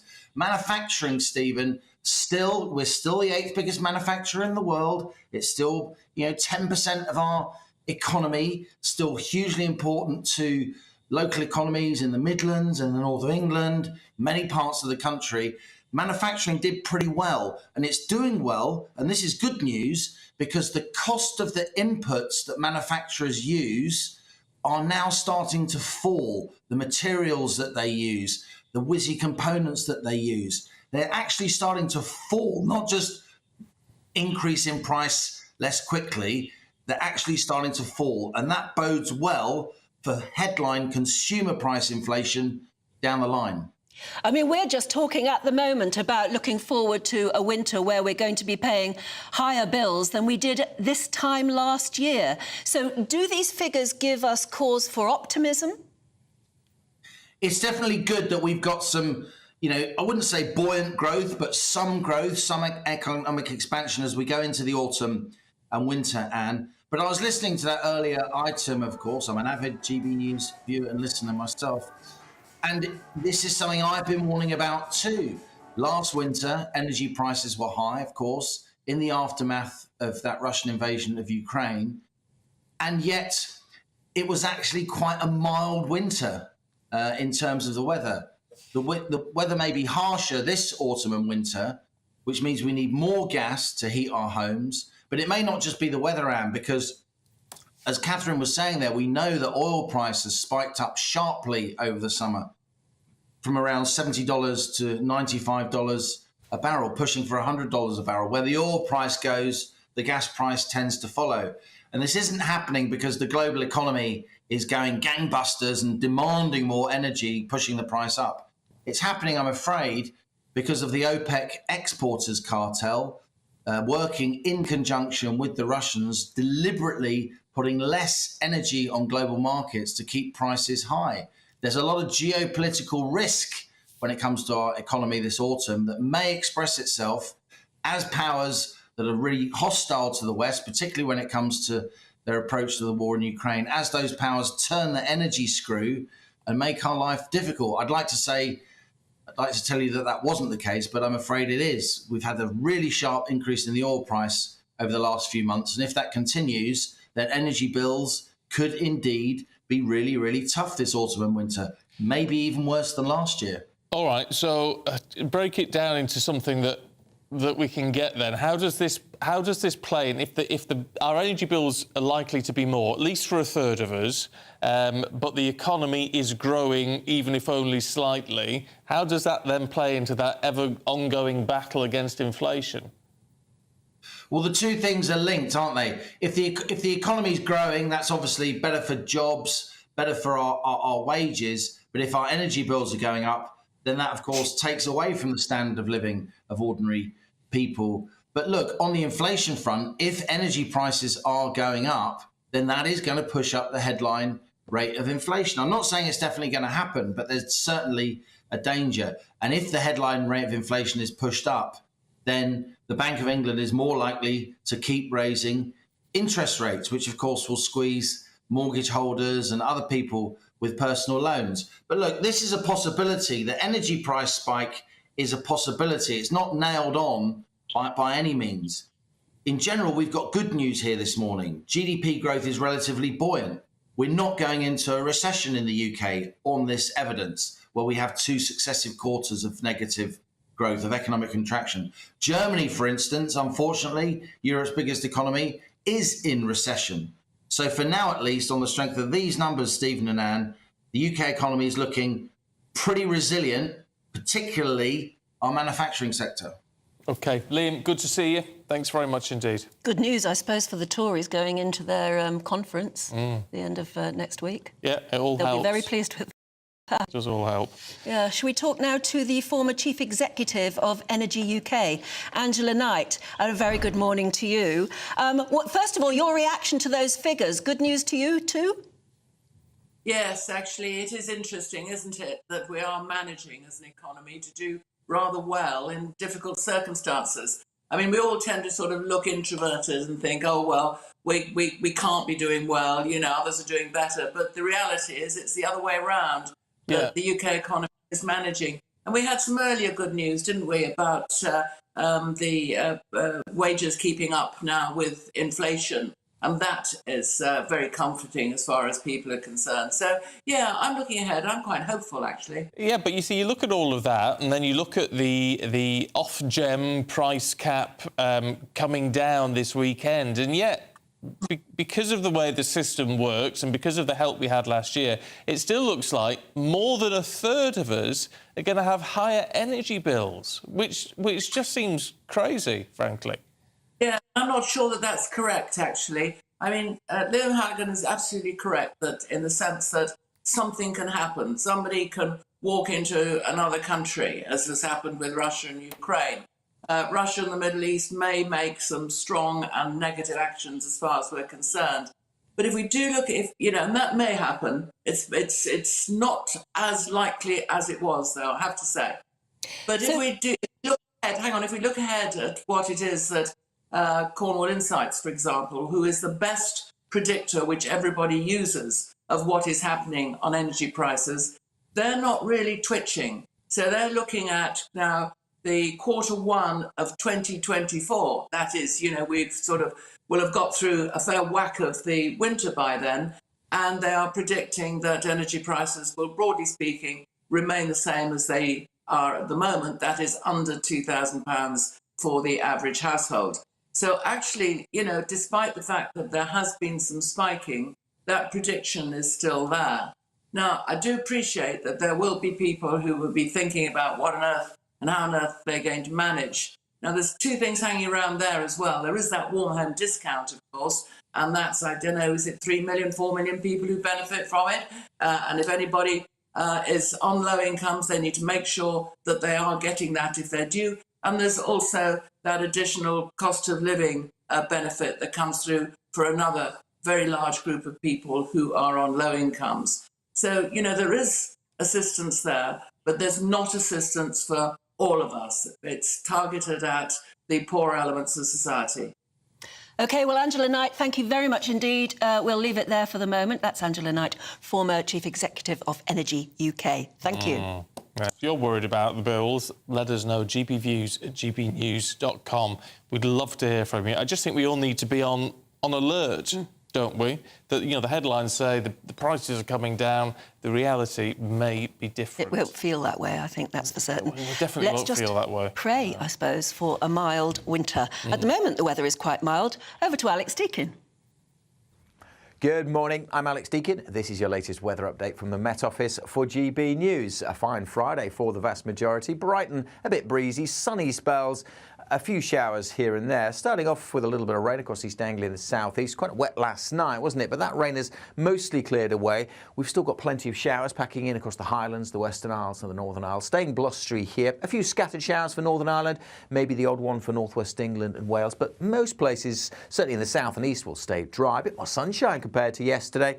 And feeling pleasant enough in the sunshine. The southeast, 21, that's 70 Fahrenheit. Elsewhere, we're talking 16 to 18 Celsius. Feeling cooler, though, with the gusty winds and the showers in northern Scotland.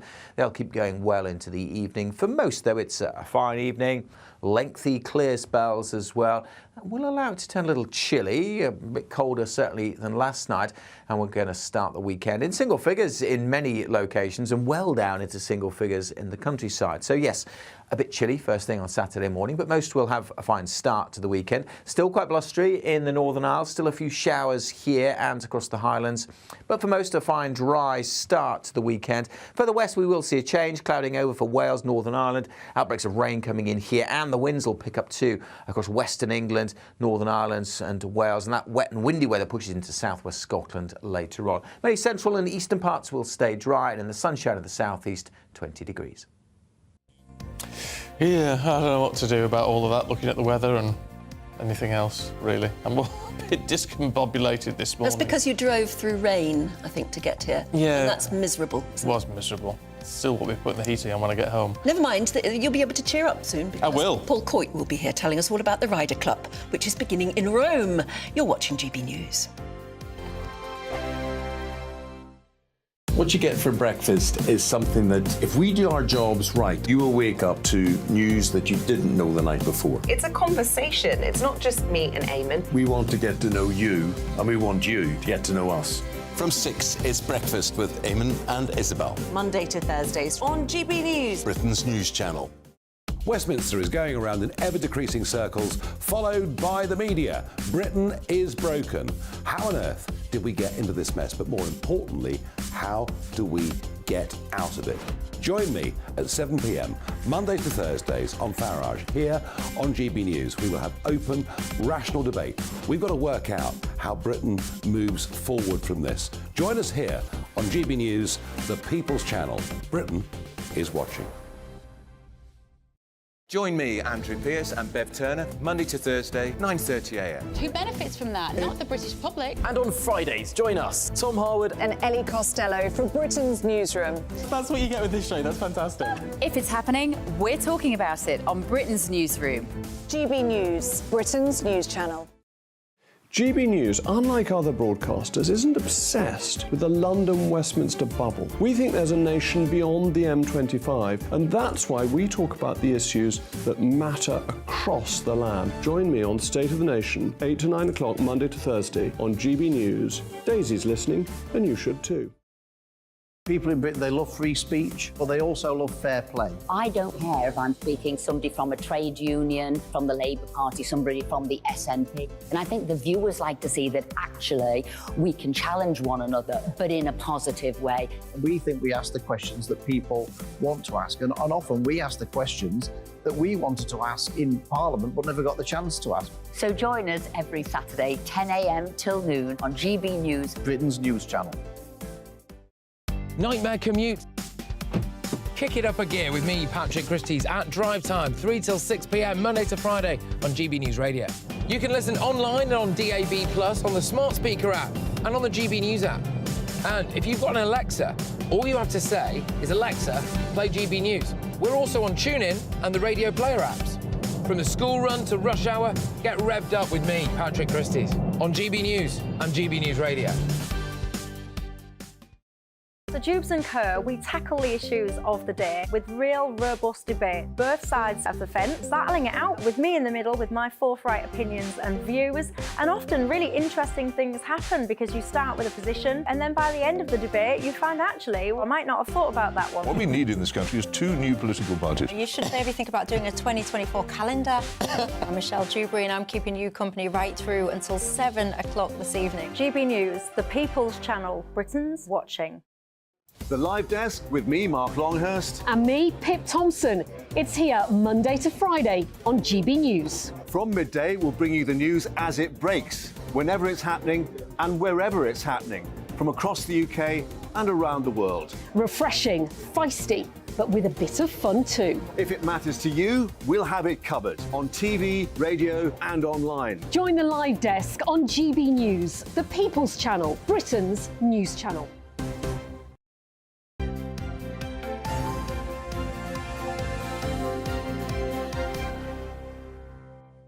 7:21, there could be a fight in here this morning. Yeah, welcome back. What are you eating for breakfast as you watch us this morning?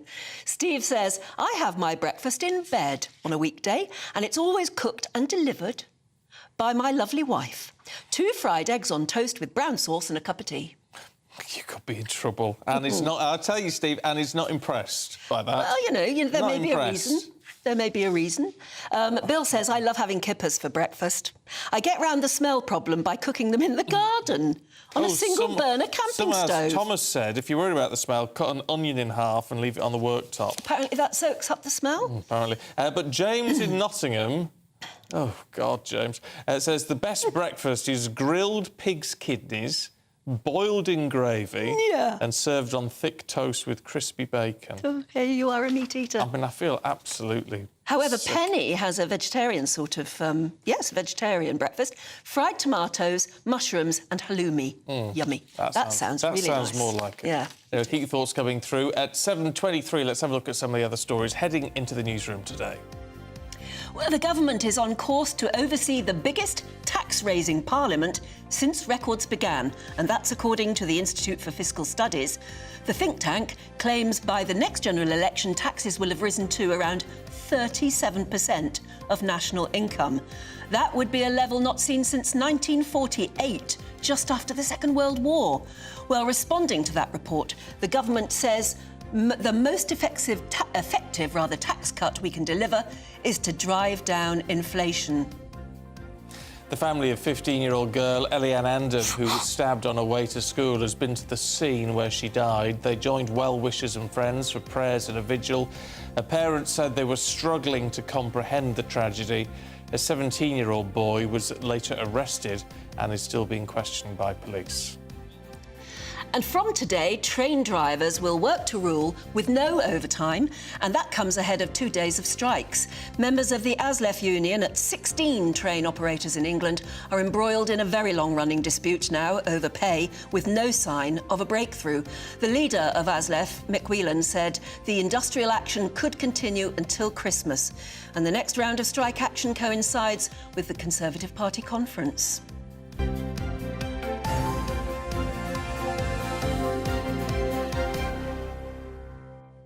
Now, as we continue to deal with the cost of living crisis, one option is often that processed food that you can buy. Because I hate to say it, it's often cheaper. It is. You know, you can just buy it, chuck it in the oven or the microwave, and there you go. There's a meal for, you know, not a lot of money. But they've got a lot of hidden ingredients, haven't they, that not everybody reckons are particularly healthy for us, and that's why you tend to call them cheap and junk, I suppose.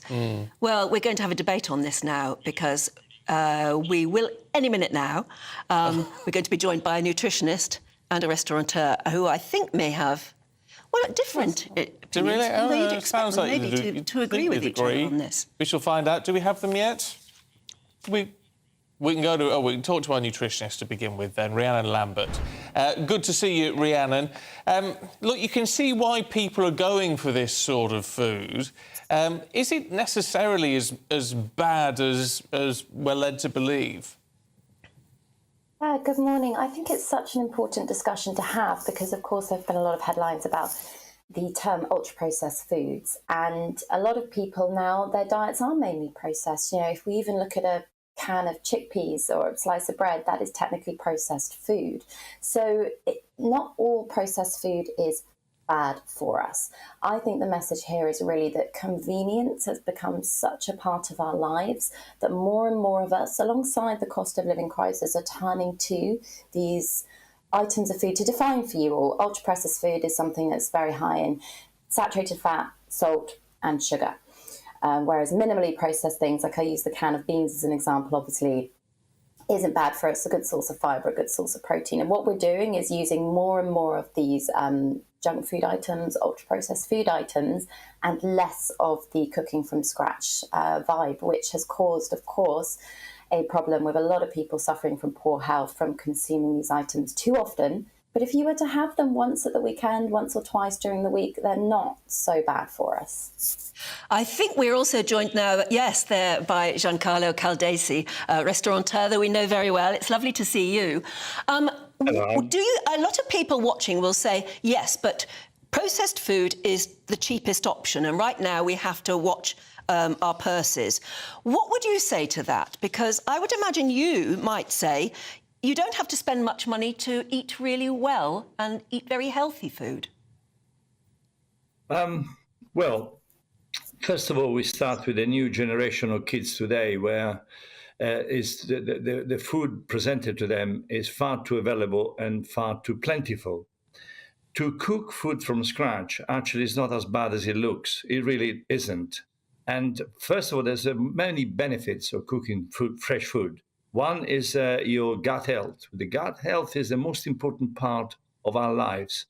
Personally, I was diagnosed as diabetic type 2 in 2011, and I managed to lose 4 stones, cure myself, and be much better. And also, we wrote about 5 books on low carb and food, which is really quite available. You can have it, you can do it without much trouble. Also, there's another problem now that our country in England, we seem to spend less money on fresh food than other countries like France or Spain or Italy. So the emphasis on quickness is a little bit a problem. The other thing is the food, the highly processed food, it genuinely creates too many problems for us as a healthy option. There isn't any healthy option on that. And for the big company, in my opinion, and I said it before in new news, many shops sells food which is not fit for human consumption. And it really is true.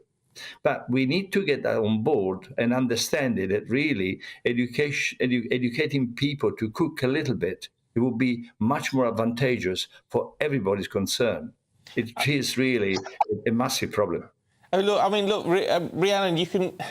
We all sort of know, if we think about it, we all know that cooking from scratch is going to be healthier. It's quite rewarding, and all those sort of issues. The problem is, even cost aside, everyone's heading out to work. You can't, for a family of 4, who has the time now to do all of that 7 nights a week?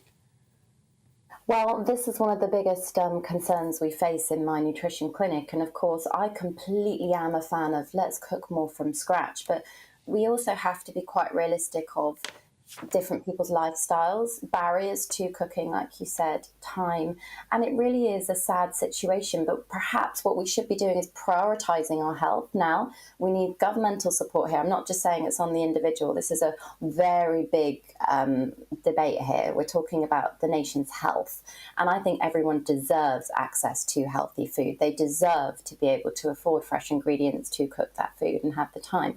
But one of the top tips we would give in the nutrition clinic would be perhaps at the weekends when you've got one afternoon, we need to get savvy in the kitchen. This is when we need to be making larger bulk meals, things that are healthy to cook from scratch, traditional meals that people might perceive as unhealthy, things like shepherd's pies and all that sort of comfort food this time of year as we go into autumn, although it's quite warm. But, they're the types of meals you can freeze in individual portions and put in the freezer. And just to educate people, to explain, you don't need to fear frozen produce. Frozen vegetables has more nutrition than fresh on the shop shelves because of the amount of time the fresh fruit is sat there, perhaps where it's been imported from. Whereas when frozen fruit and veg is picked straight away, then it preserves more of the nutrition. It can help people that are struggling to afford items. You can even get frozen onions that have been pre-sliced, so you can chuck them in the frying pan. So there are things out there, but I just don't think the help and access is there for people with this sort of information. Wow. And Giancarlo, the same point can be put to you. Why is it that we Brits are not cooking as much from basic ingredients? We have the same time problems as anyone else in the world. Why are we sort of using it as an excuse to eat ready meals and junk food? Look, I've been in England for 50 years, okay? I had the opportunity to travel in the world and I've been to many countries. And we in England, we don't have the same mental attitude towards food that other country has. And that's the problem, because there's not really a reason not to cook something. Why? There isn't an inclination of really sitting down and cooking food. I remember being a little boy, my mom said, come here, son, let's cook something, let's do something. And so really, it's so hard to change the mental approach that we do have towards food. It's a pint is fine. No, actually it's not. A sandwich is quick, but why everything has to be quick? In the restaurant, I've noticed, being in France and in Spain and in Italy, you wait for the food, you just wait. It doesn't matter here. Oh, where's my food? Immediately, with this attitude. The problem is we need to go backwards to go forward. We really, really do. And there is nothing wrong with our produce in England. Fantastic stuff we have. Amazing, believe me, amazing. Well, let's hope a few more people get cooking again, but I can understand the pressures. Giancarlo, Rhiannon, good to see you both this morning. Yeah, great to hear Thanks from very you. much indeed. Keep your thoughts coming through on that one. In the meantime, cooking up a storm for us this morning in the world of sport. Paul Coyte, did you like that one? I loved that one. Thank you. Ryder Cup is underway. 4 games, they're all underway. They started 6:35 this morning. It's the foursomes. I thought I'd do a little explanation about how it actually works. Would that be a good idea? I remember that from last week. It didn't go down too But well. I've forgotten it, so go ahead. OK, let me try. Well, look, we know it's Europe against America, and it's a multi-format tournament over 3 days. We have foursomes and we have 4 balls. There we are. We can explain there. So there we are. The golf's biggest team event. I feel as if I should have a little pointer there. Europe and America chosen. We've got Luke Donald, who's the European captain, Zach Johnson, who's the American. Multi-format, as we know. So foursome and 4 balls then over the first 4 days, or first 2 days. Right. Are we still there? Yes. What's 4 balls? 4 ball means that they're done in pairs. Each player plays their own shots, and it's the best score at the end of a hole that will win the hole. So they pretty much balls. There are 4 balls. Because there are 4 balls. But one of them is 1 ball. That's the foursome. The other one. That's the foursome. 4 players. Concentrate. Thank you, Anne. Yeah. Thank you. I'm glad you're. No, I'm with you. I'm with you. Thank you. And then very the final confusing. the final day is just the singles. Now it's all done on holes. It's not done on scores. Oh no! Oh no! We'll get there. By the time the Ryder Cup is over, you will have understood exactly how this works. Don't put money on it. I remember the singles, and it's done on holes. So, for example, if you see a player and they say, "Oh yeah, John Rahm has won 4 and 3," which is a sort of thing you will see a lot of. That basically means he was 4 holes in the lead with 3 to play, which meant that he's won the game. Why 3 to play? Because if he's on the 16th, say he's won 4, he's 4 holes in front of the other player on the 16th hole. He's got 3 more holes to play. Yes. And if a train leaves Chicago at 200 miles an hour and another one leaves, who's going to get there first? So listen, I'll walk you through it. So there's 3 winners there. So at the end of it, you're going to have your foursomes winners, you're going to have your 4 balls winners, and you're going to have your singles winners. But they're all separate games. They're all separate games, and each game will win a point for your continent. So if you win your 4 ball, that gets you a point, and you need to win 14.5 points. That's what Europe need to do to win the trophy. Now, when there's halves, that means that the game is Do you know, tied. this is like somebody trying to explain cricket, isn't it? I mean, I thought I understood a minute ago, and now I wish I hadn't heard the last I had a choice of being a teacher or, the teacher thing never worked out. I wonder why. I wonder why that is. Paul is what we want to know. Listen, I'm hoping Europe. it's going to be Europe. I believe a couple of months ago I would have said America, but I think Europe are going to win it. Excellent. Paul, get off. You're more confused now than you were before I started. After all that, we need a couple of minutes just to get over it. We do, and then we shall come back and find out why Elon Musk has been on the Mexican-US border wearing a cowboy hat and talking with the local police. There he is. We'll tell you more about that in just a moment. The Live Desk with me, Mark Longhurst. And me, Pip Thompson. It's here Monday to Friday on GB News. From midday, we'll bring you the news as it breaks, whenever it's happening and wherever it's happening, from across the UK and around the world. Refreshing, feisty, but with a bit of fun too. If it matters to you, we'll have it covered on TV, radio and online. Join the Live Desk on GB News, the People's Channel, Britain's news channel. Join us every night on GB News at 11 p.m. for Headliners, which is 3 top comedians going through the next day's news stories, which is exactly what you need, because when the establishment has gone crazy, you need some craziness to make sense of it. Headliners. You don't have to bother reading the newspaper. We've got it covered for you. Every night at 11 p.m. and repeated every morning at 5 a.m. We won't send you to sleep like some of the other paper review shows out there. So join us 11 p.m. every night on GB News. The People's Channel, Britain's news channel. So Jubes and Co, we tackle the issues of the day with real robust debate, both sides of the fence, battling it out with me in the middle with my forthright opinions and views. And often really interesting things happen because you start with a position and then by the end of the debate you find actually, well, I might not have thought about that one. What we need in this country is 2 new political parties. You should maybe think about doing a 2024 calendar. I'm Michelle Dewberry and I'm keeping you company right through until 7 o'clock this evening. GB News, the People's Channel, Britain's watching. People in Britain, they love free speech, but they also love fair play. I don't care if I'm speaking somebody from a trade union, from the Labour Party, somebody from the SNP. And I think the viewers like to see that actually we can challenge one another, but in a positive way. We think we ask the questions that people want to ask, and often we ask the questions that we wanted to ask in Parliament but never got the chance to ask. So join us every Saturday, 10 a.m. till noon on GB News, Britain's news channel. In a world of dull and predictable radio and TV shows. Oh, hi. On Mark Dolan tonight, we've got big guests. We drill into the big stories of the day. The show adds up to a brilliant listening and viewing experience. Mark Dolan Tonight is the most entertaining current affairs show ever, and that's a fact. That's Mark Dolan Tonight, Friday, Saturday and Sunday from 9. Only on GB News, Britain's news channel. Every Sunday from 11, join Michael Portillo. There will be topical discussion, looking at the week before and the week to come. So kick back and relax at 11 a.m. on Sundays on GB News with me, Michael Portillo. GB News, the People's Channel, Britain's news channel. Join me, Patrick Christie's Monday to Friday, 3 till 6. We tackle the day's news agenda like you've never seen before. It's high tempo, high octane, the most controversial topics and the best guests. You will not be able to take your eyes and ears off it. I'm not afraid to ask the questions that you really want answered. 3 till 6 p.m. Monday to Friday on GB News, the People's Channel, Britain's news channel. What you get for breakfast is something that, if we do our jobs right, you will wake up to news that you didn't know the night before. It's a conversation. It's not just me and Eamon. We want to get to know you, and we want you to get to know us. From 6, it's Breakfast with Eamon and Isabel. Monday to Thursdays on GB News, Britain's news channel.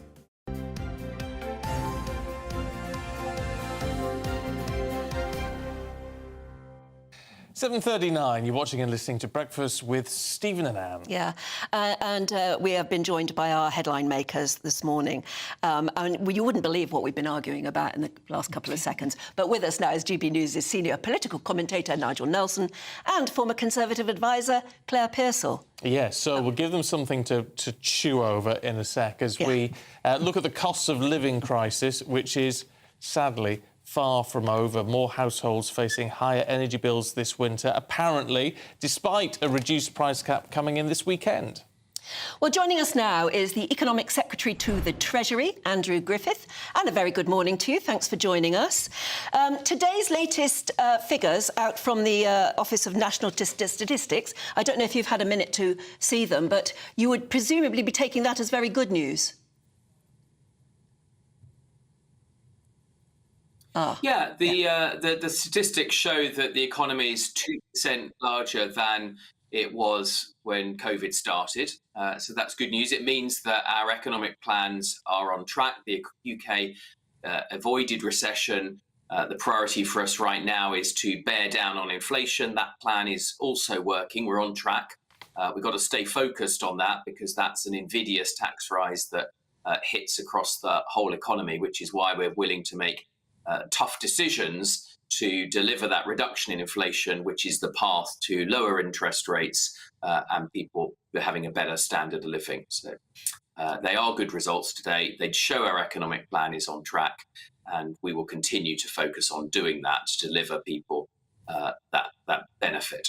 Yeah, well, yeah, that all sounds well and good and in the wider scheme, but what we've been focusing on this morning is the fact that despite the Ofgem price cap coming down this weekend to below £2,000, because there's been a reduction in the government help, or stopping of the government help for most people, actually what we're going to face is higher fuel bills. Well, energy prices are, as you say, coming down. For millions of people, there is still help out there. There are payments for the most vulnerable to help with the cost of living across this winter. that comes on top of an average benefit per household of about £3,300 over last year and the year before. And that's a very significant amount of money. People didn't always see that because that was spent directly on shielding people from their bills in the first place. But that's come at a very significant cost as we look to make sure the public finances are in as good shape as possible and ultimately to get back to an economy as a conservative that I want to see where people keep more of what they earn. We have to make these choices. But to be clear, there is support this winter for the most vulnerable. Payments will be going out into people's accounts in the coming months and over the course of the winter. So that is a definite. That is happening this winter. How will it be calculated? Well, we've already announced this. This is the cost of living package that the Chancellor talked about a year ago. And that's for the most vulnerable households, giving them direct help with the cost of living. Big part of that is, of course, energy. But because of the increase in prices, the inflation that we've seen, which is why inflation is such a priority for us, it's an invidious tax that reduces the purchasing power of every household. That's a cost of living payment. It's not solely for the purpose of energy. I mean, look, the nice thing is, Mr Griffith, you're saying what people want to hear in that, you know, as a Conservative government, you want people to hold on to more of the money that they earn. Cheers all round to that, you would imagine, except the IFS, the Institute for Fiscal Studies, saying this morning that by the time of the next general election, which isn't far off, this Conservative government will have seen taxes rise to 37% of national income, levels not seen since 1948. That isn't good enough, is it? Well, it's clearly not desirable. It's not the outcome we sought, but neither we nor the IFS forecast a global pandemic that affected the entire globe's economy for the best part of 2 years. And Russia's illegal invasion of Ukraine. So you've got to contextualise that. The Conservative government has actually taken millions of people out of tax burden and reduced the burden on others by increasing the basic tax allowance, the personal tax allowance that everybody gets. Since 2010, 3 million fewer people pay tax because we've lifted that. But your core point is right, is that we have had to do things, not things that we would wish to have done, but things that are the right thing to protect the economy through the ravages of COVID, now bearing down on inflation by making tough choices. One of those tough choices is not being able, in the very short term, to make tax cuts. The Chancellor and the Prime Minister have been clear about that. Our focus is on inflation, which is a tax cut by another name. So we have higher taxes than ever, and according to the Times and the IFS, there's no likelihood of those taxes ever being reversed. Would you agree with that? No, I don't agree with that. I think that good stewardship of the economy, which starts with making the tough choices we're doing right now to bear down on inflation, that plan is working. As you said at the top of this interview, the ONS has today confirmed that the economy is already 2% larger than it was going into COVID. We clearly would like that to grow faster over time. And one way you do that is by relieving the burden of taxes on businesses and individuals to help things grow. But it starts today with making those choices about inflation. We've got to have good stewardship, prudent stewardship of the economy. And that's what can get us back to a position where the economy grows, where we drive as much productivity from every pound of public spending as possible. As a former, finance director, that was my job, to try and to balance the books, but also to make sure that every pound of spending gets you as much as possible so that you can grow the economy and, in time, as a Conservative, to reduce taxes. And as I said, we have taken, even in this government, we have taken millions of people out of the burden of paying tax. You can earn over £1,000 a month now and pay no tax as a result of that increase in personal allowance. It's not wrong to note that because of the unprecedented cost of COVID, that the burden has gone up. That's something I regret. And over time, we will want to try and reduce that. OK, Andrew Griffith, appreciate your time this morning. Thanks very much indeed. Thank you. Now we have some breaking news. Yeah, we do. It's about that awful murder of Eliane Andam in Croydon on Wednesday. She was just 15 years old. Police now telling us that a 17-year-old boy has been charged with the murder of Eliane Andam.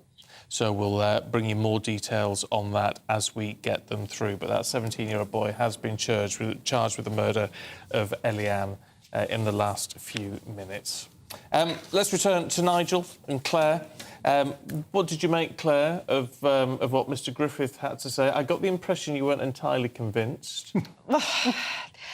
My face does tend to give that away. I find it frustrating when we keep harking back to the pandemic as a reason for why the economy is in such a state, and also Putin's invasion of Ukraine. But it's not the only reason, and everything comes back to those two issues. But what isn't answered is what you're going to do. We do have the highest tax burden, as you said, since the 1940s.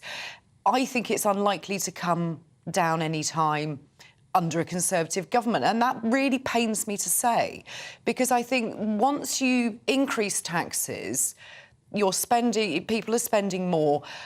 It's very hard to take that back, and you expect then the state to deliver more. So once you expect the state to deliver more, to spend more on health, to spend more on education, as you would rightly expect, to then have to reverse that and not have the money coming into the Treasury, something's got to give somewhere along the line. So it's one of these occasions where I think that we've left it too late if we want to cut taxes. I don't subscribe to the Liz Truss let's do it all in one go theory, but I do think she had a point. You need to be able to reduce the taxation burden on people without reducing your spending. What you do in that gap is the issue.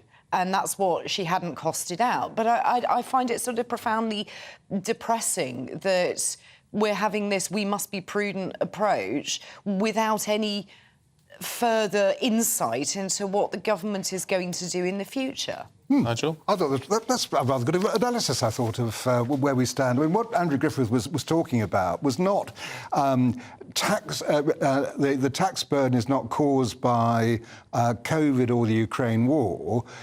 Inflation, and certainly part of it, is caused by that. So I'm not quite sure he got the idea that suddenly we're paying more taxes. Well, COVID, he brought up COVID. He brought up COVID, yeah, but I mean, even with COVID, although we spent an awful lot of money on that, the idea that the overall tax burden based on the 2019 figures, which is what the IFS is talking about, has gone up because of that, just doesn't seem to gel to me, because the other things that have been happening is that we're dealing with pensions going up hugely, that they're heading for 79 billion more. You want to scrap triple lock, don't you? I do want. Well, I want to scrap the 2% element of triple lock. Yeah, on the basis that pensioners will get a rise based on earnings or inflation, but not get the automatic 2% at a time when inflation is very low and earnings are low. And over the last 10 years, that 2% has been used 4 times. So it shows that... You may not feel that way when you're a pensioner, though. Well, maybe not.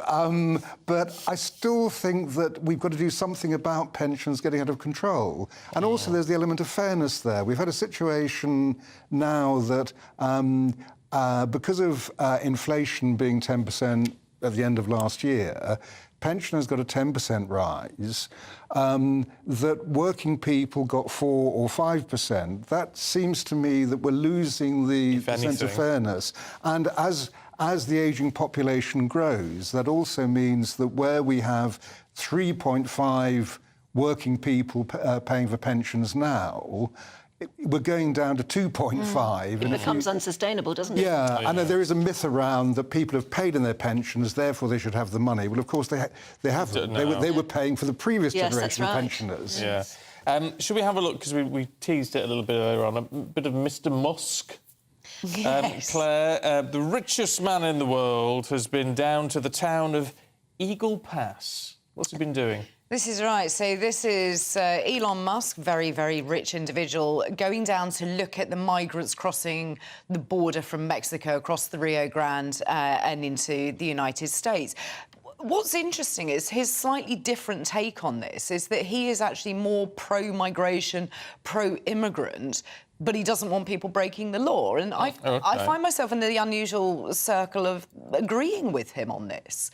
I think that this conversation has to be had about what migratory needs your country has, but not the breaking law aspect of it. And what he wants to do is increase the ways that people can come into the country legally with a visa or... Which that sounds like the argument we're having over here. Well, it does. Absolutely does. Yes. And it just takes... Substitute the English Channel for the Rio Grande. Absolutely. And it's quite interesting to see this conversation now opening up without having this kind of knee-jerk reaction to building a wall or pushing boats back, depending on which side of the world you're on.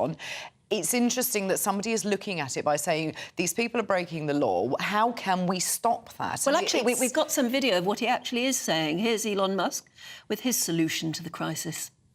I am, as an immigrant to the United States, I'm extremely pro-immigrant. And I believe that we need a greatly expanded legal immigration system and that we should let anyone in the country who is hardworking and honest and will be a contributor to the United States. We should have expedited legal approval for anyone who sort of falls in that category. But then by the same token, we should also not be allowing people in the country if they're breaking the law. That doesn't make sense. The law is there for a reason. Oh, well, he should be advising Suella Braverman then, shouldn't he? I mean, what it does show is that this really is a global problem, that every country is facing a problem with migration. No country seems to have come up with an answer to how it should be dealt with. And I mean, Suella Braverman, I think, missed an opportunity when she went to America to make her speech. But the most important thing about that, and she's on Lee Anderson's show later on tonight, the most important thing about that is the idea that countries must all get together, the world must get together to try and solve the crisis. 100 million people on the move at the moment. This can only be dealt with globally, and we can't have nonsense like, oh, well, immigrants must stay in the first country they come to, because then they get a disproportionate amount of people. Turkey's got 4 million refugees, which makes our problem look absolutely tiny. When you put it in those Well, I mean, the terms, real solution is to make those countries from which they are fleeing better places for them to live. Of course. But ultimately, you're right. How do you do that? Well, ultimately... Well, Nigel, I hate to say it, Nigel, we are out of time. And I've got to stop you both there. We'll see you later on. Let's have a look at the weather. Good morning, I'm Alex Deakin. This is your latest weather update from the Met Office for GB News. A fine Friday for the vast majority. Brighton, a bit breezy, sunny spells. A few showers here and there, starting off with a little bit of rain across East Anglia in the southeast. Quite wet last night, wasn't it? But that rain has mostly cleared away. We've still got plenty of showers packing in across the Highlands, the Western Isles and the Northern Isles. Staying blustery here. A few scattered showers for Northern Ireland, maybe the odd one for northwest England and Wales. But most places, certainly in the south and east, will stay dry. A bit more sunshine compared to yesterday. And feeling pleasant enough in the sunshine. The southeast, 21, that's 70 Fahrenheit. Elsewhere, we're talking 16 to 18 Celsius. Feeling cooler, though, with the gusty winds and the showers in northern Scotland. They'll keep going well into the evening. For most, though, it's a fine evening. Lengthy, clear spells as well. We'll allow it to turn a little chilly, a bit colder certainly than last night, and we're going to start the weekend in single figures in many locations and well down into single figures in the countryside. So yes, a bit chilly first thing on Saturday morning, but most will have a fine start to the weekend. Still quite blustery in the Northern Isles, still a few showers here and across the Highlands, but for most a fine dry start to the weekend. Further west we will see a change, clouding over for Wales, Northern Ireland, outbreaks of rain coming in here, and the winds will pick up too across Western England, Northern Ireland and Wales, and that wet and windy weather pushes into southwest Scotland later on. Many central and eastern parts will stay dry, and in the sunshine of the southeast, 20 degrees. Do stick with us, we've got plenty more to come, including the latest updates on just how bad our winter fuel bills are actually going to be. What you get for breakfast is something that, if we do our jobs right, you will wake up to news that you didn't know the night before. It's a conversation. It's not just me and Eamon. We want to get to know you, and we want you to get to know us. From 6, it's Breakfast with Eamon and Isabel. Monday to Thursdays on GB News. Britain's news channel. Westminster is going around in ever-decreasing circles, followed by the media. Britain is broken. How on earth did we get into this mess? But more importantly, how do we get out of it? Join me at 7 p.m, Mondays to Thursdays on Farage, here on GB News. We will have open, rational debate. We've got to work out how Britain moves forward from this. Join us here on GB News, the People's Channel. Britain is watching. Join me, Andrew Pearce and Bev Turner, Monday to Thursday, 9:30 a.m. Who benefits from that? Not the British public. And on Fridays, join us, Tom Harwood and Ellie Costello from Britain's Newsroom. That's what you get with this show. That's fantastic. If it's happening, we're talking about it on Britain's Newsroom. GB News, Britain's news channel. GB News, unlike other broadcasters, isn't obsessed with the London-Westminster bubble. We think there's a nation beyond the M25, and that's why we talk about the issues that matter across the land. Join me on State of the Nation, 8 to 9 o'clock, Monday to Thursday, on GB News. Daisy's listening, and you should too. People in Britain, they love free speech, but they also love fair play. I don't care if I'm speaking somebody from a trade union, from the Labour Party, somebody from the SNP. And I think the viewers like to see that actually we can challenge one another, but in a positive way. We think we ask the questions that people want to ask, and often we ask the questions that we wanted to ask in Parliament but never got the chance to ask. So join us every Saturday, 10 a.m. till noon on GB News, Britain's news channel. Nightmare commute. Kick it up a gear with me, Patrick Christie's, at drive time, 3 till 6 p.m, Monday to Friday on GB News Radio. You can listen online and on DAB+, on the smart speaker app and on the GB News app. And if you've got an Alexa, all you have to say is, Alexa, play GB News. We're also on TuneIn and the Radio Player apps. From the school run to rush hour, get revved up with me, Patrick Christie's, on GB News and GB News Radio. So Jubes and Co, we tackle the issues of the day with real robust debate, both sides of the fence, battling it out with me in the middle with my forthright opinions and views. And often really interesting things happen because you start with a position and then by the end of the debate you find actually, well, I might not have thought about that one. What we need in this country is 2 new political parties. You should maybe think about doing a 2024 calendar. I'm Michelle Dewberry and I'm keeping you company right through until 7 o'clock this evening. GB News, the People's Channel, Britain's watching. The Live Desk with me, Mark Longhurst. And me, Pip Thompson. It's here Monday to Friday on GB News. From midday, we'll bring you the news as it breaks, whenever it's happening and wherever it's happening, from across the UK and around the world. Refreshing, feisty, but with a bit of fun too. If it matters to you, we'll have it covered on TV, radio and online. Join the Live Desk on GB News, the People's Channel, Britain's news channel.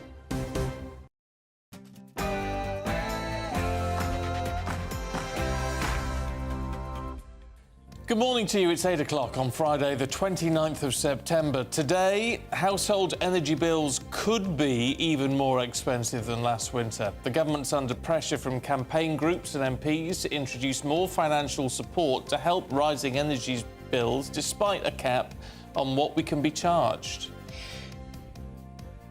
The Economic Secretary to the Treasury, Andrew Griffiths, says there's still help for the vulnerable, but the government has to be very careful with our money. That's come at a very significant cost as we look to make sure the public finances are in as good shape as possible and ultimately to get back to an economy, as a Conservative, that I want to see where people keep more of what they earn. And GB News has an exclusive interview with Maria Cahill, one of many politicians in Northern Ireland demanding justice for the country's troubles, and hits out at how UK authorities have treated victims like herself. What they have done, quite stupidly in my view, is put their own army veterans now on a par with the IRA members who were fighting them. So they have put them on an equal playing field. Officialdom has really treated victims shabbily in Northern Ireland for decades. Could artificial intelligence keep us on our feet as we get older? A new AI platform claims the tech will reduce the number of falls that we have in our own homes.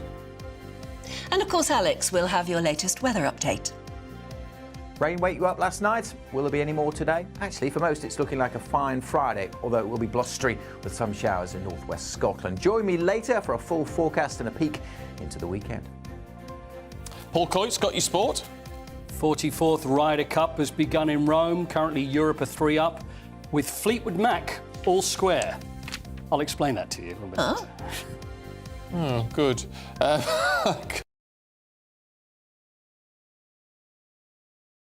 News.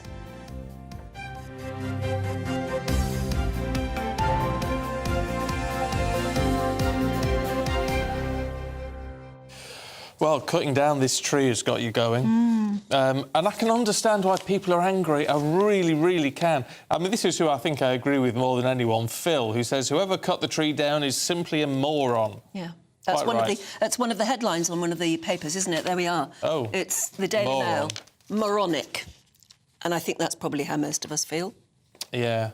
You see, Diane says the young lad who chopped down the tree, if they've caught the right person, we'll be clear about that, we don't know yet, should be made to manually dig out the stump. He would then understand the physical pain of removing a 300-year-old tree. Yeah, That's not a bad idea. Very good idea, because that will be a massive root complex underneath that tree. Whereas Caroline, you see, you've misunderstood Caroline, because she's annoyed with me. She says, I'm stunned with the pat him on the head and send him on a course comment. The vandal had possession of a dangerous tool. I'm not saying pat him on the head and just put him on a nice little course, but I'm saying you don't lock him up. What I'm saying. No, but he needs to be punished in some way. Not just anger management course. No, but something like the digging out the trunk, that is a punishment, but a bit of manual work. I tell you what, I think that's a jolly good idea, because that, as I say, that will have an enormous root complex. Trees that old are almost as big underneath the ground as they are on the top, aren't they?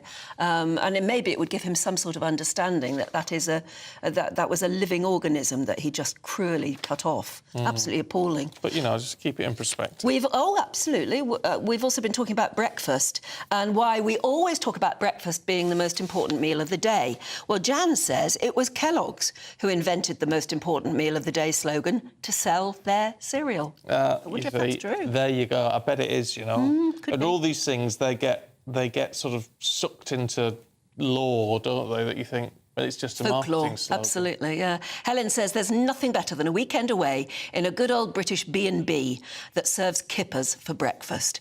They stink the house out cooking them at home, but you can have them in somebody else's home, can't you? Wouldn't want to sit in a B&B next to someone eating those. Anyway, there's a big report out today saying that there's nothing better for you than a kipper in the morning. Maybe. Each to their own, each to their own. Let us know what you like. Our main news this morning, and a coalition of 140 charities and MPs has called on the government to do more to offer financial support with our energy bills. They've written to Downing Street, and this organisation or coalition has warned that more than 30% of us are likely to pay higher bills this winter compared to last. It's research done by the campaign group National Energy Action, and they found that 6.3 million households will not be earning enough to cover their outgoings, and that is known as fuel poverty. That's an increase, by the way, of more than 2 million families on last year. Well, the price cap, that's how much we're charged for energy per unit, is set to fall this weekend. So with that in mind, why is it that more of us are going to struggle to pay our bills? Well, our political correspondent, Katherine Forster, explains. From the 1st of October, the energy price cap will come down by 7%, meaning an annual bill of £1,923 for a typical household. So good news? Not quite. Dual fuel prices are still 50% higher than they were before the price of gas and oil rocketed, leading to eye-watering energy bills for all of us. And that's not all. The government hasn't yet announced any financial support on top of a price cap. An additional £400 over 6 months helped many families struggling with rising costs. These measures lowered the average monthly energy cost to £141. Without ongoing financial support, average costs are expected to increase to £160. And the assistance was most desperately needed by those households who were most struggling to pay their bills. This is why you've got a letter signed and a statement signed by so many consumer champions, charities, businesses calling for a social tariff. social tariff would bring lower prices for those homes hardest hit. Inflation's coming down and interest rates are holding steady. But with energy prices poised to rise, there could be a long and challenging winter for many. Katherine Forster, GB News. Well, earlier we spoke to the Economic Secretary to the Treasury, Andrew Griffith. He said there is still help for the most vulnerable people. There are payments for the most vulnerable to help with the cost of living across this winter. That comes on top of an average benefit per household of about £3,300 over last year and the year before. And that's a very significant amount of money. People didn't always see that because that was spent directly on shielding people from their bills in the first place. But that's come at a very significant cost as we look to make sure the public finances are in as good shape as possible and ultimately to get back to an economy as a conservative that I want to see where people keep more of what they earn. We have to make these choices. But to be clear, there is support this winter for the most vulnerable. Payments will be going out into people's accounts in the coming months and over the course of the winter. Well, our political correspondent, Katherine Forster, joins us now. Morning, Katherine. I mean, as the Tories prepare for their conference, they will see some of what we've just been discussing as good news, but not all of it is good, is it? No, indeed. And we thought last winter was bad, didn't we? With the rising energy prices, worrying about whether you could put the heating on, how long you could keep it on for, and the strikes. And basically, here we go again. We still have strikes. There's train drivers striking in the next few days. And energy prices, yes, they have come down considerably. The energy price cap is going to be now just below £2,000 from the 1st of October.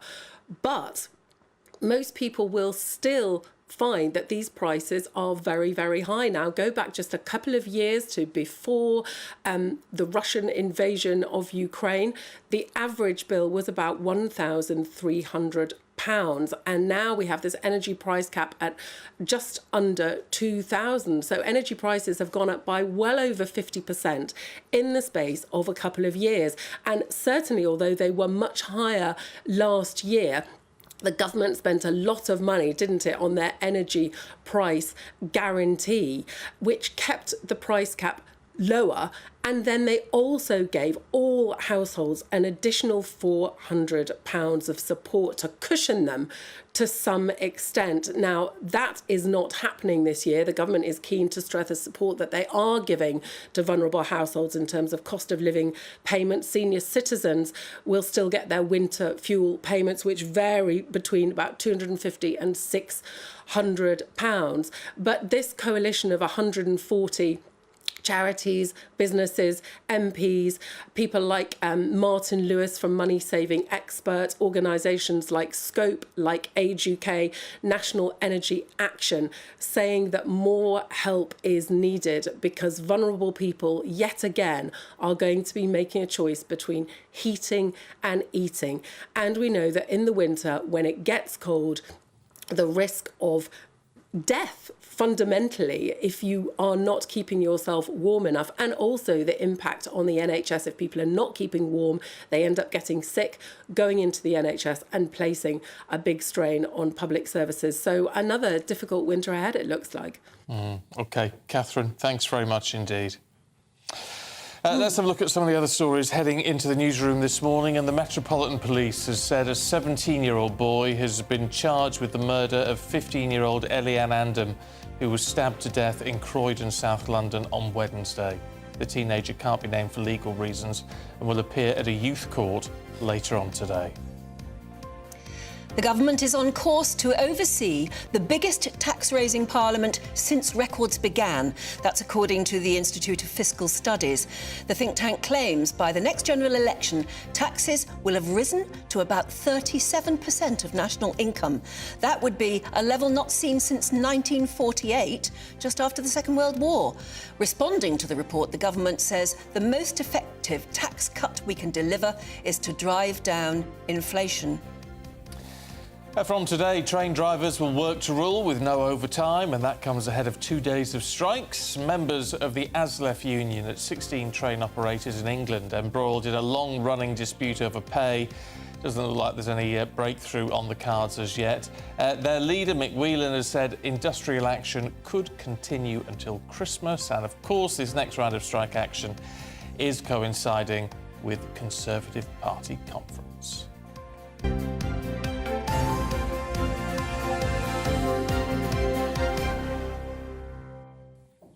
And it's 12 minutes past 8 already. We're about to see a conversation between two people who come from opposite ends of Northern Ireland's political spectrum, but united in their call for justice for victims of the Troubles. Well, this week, a series of revelations are being made in a new book by Maria Cahill. The former SDLP councillor claims to have been sexually abused by her aunt's partner, who was alleged to have been part of the IRA. Now, the book documents the cover-up, intimidation and the continued issues surrounding legacy and reconciliation in Northern Ireland, at a time when, today, the Northern Ireland Legacy Bill has just become an Act of Parliament. The legislation aims to offer a conditional amnesty to accused killers. Well, our colleague and also former DUP leader, former First Minister Arlene Foster, began by asking Maria to recount her experience at the age of 16, and you may find some of this a little bit disturbing.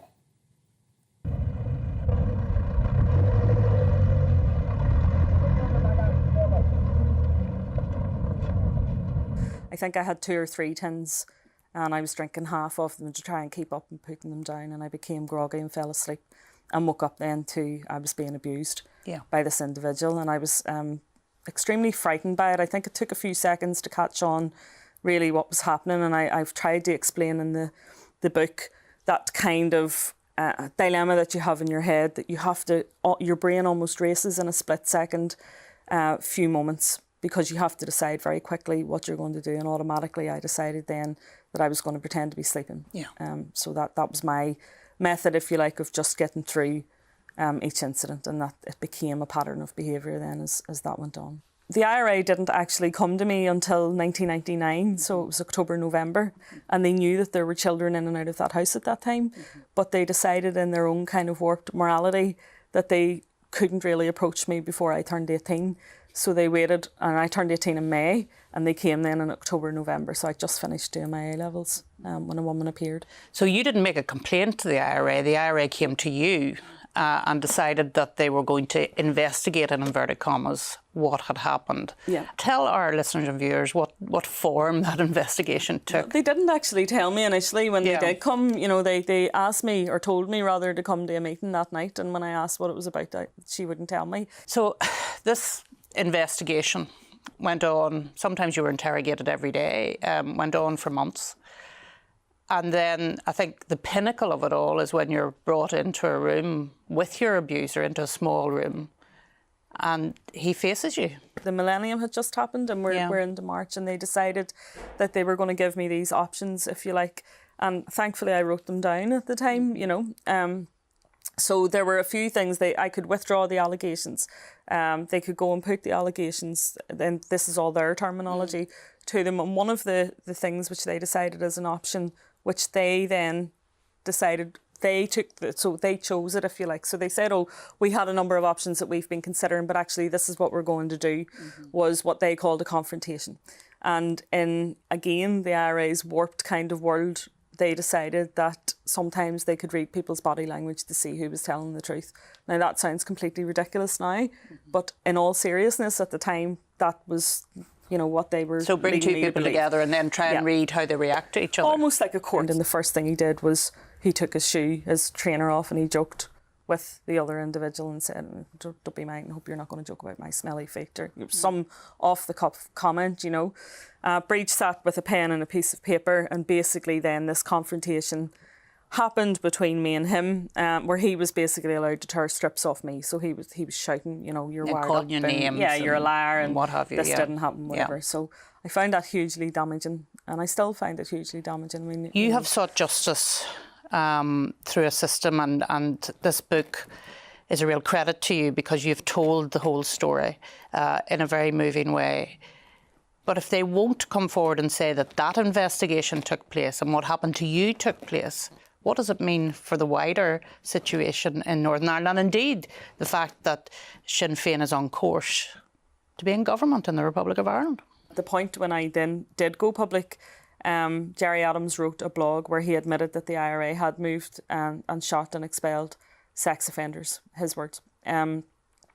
And that was something which I had been saying for quite a long time, and really there had been a lid kept on that. So that exposed that working within the Republican movement. But he used a particular phrase where in that blog where he said there was no, quote, corporate way of verifying my claims, as he called them. Because the IRA had gone away. Because the IRA had left the stage. Yeah. And I think that poses a huge problem now for the British government, who have just brought through a legacy bill in relation to Northern Ireland, where they are relying on the cooperation of former paramilitaries to provide evidence or information to people who are nursing their hurt quietly at home, who have been bereaved or seriously injured as a result of the conflict there.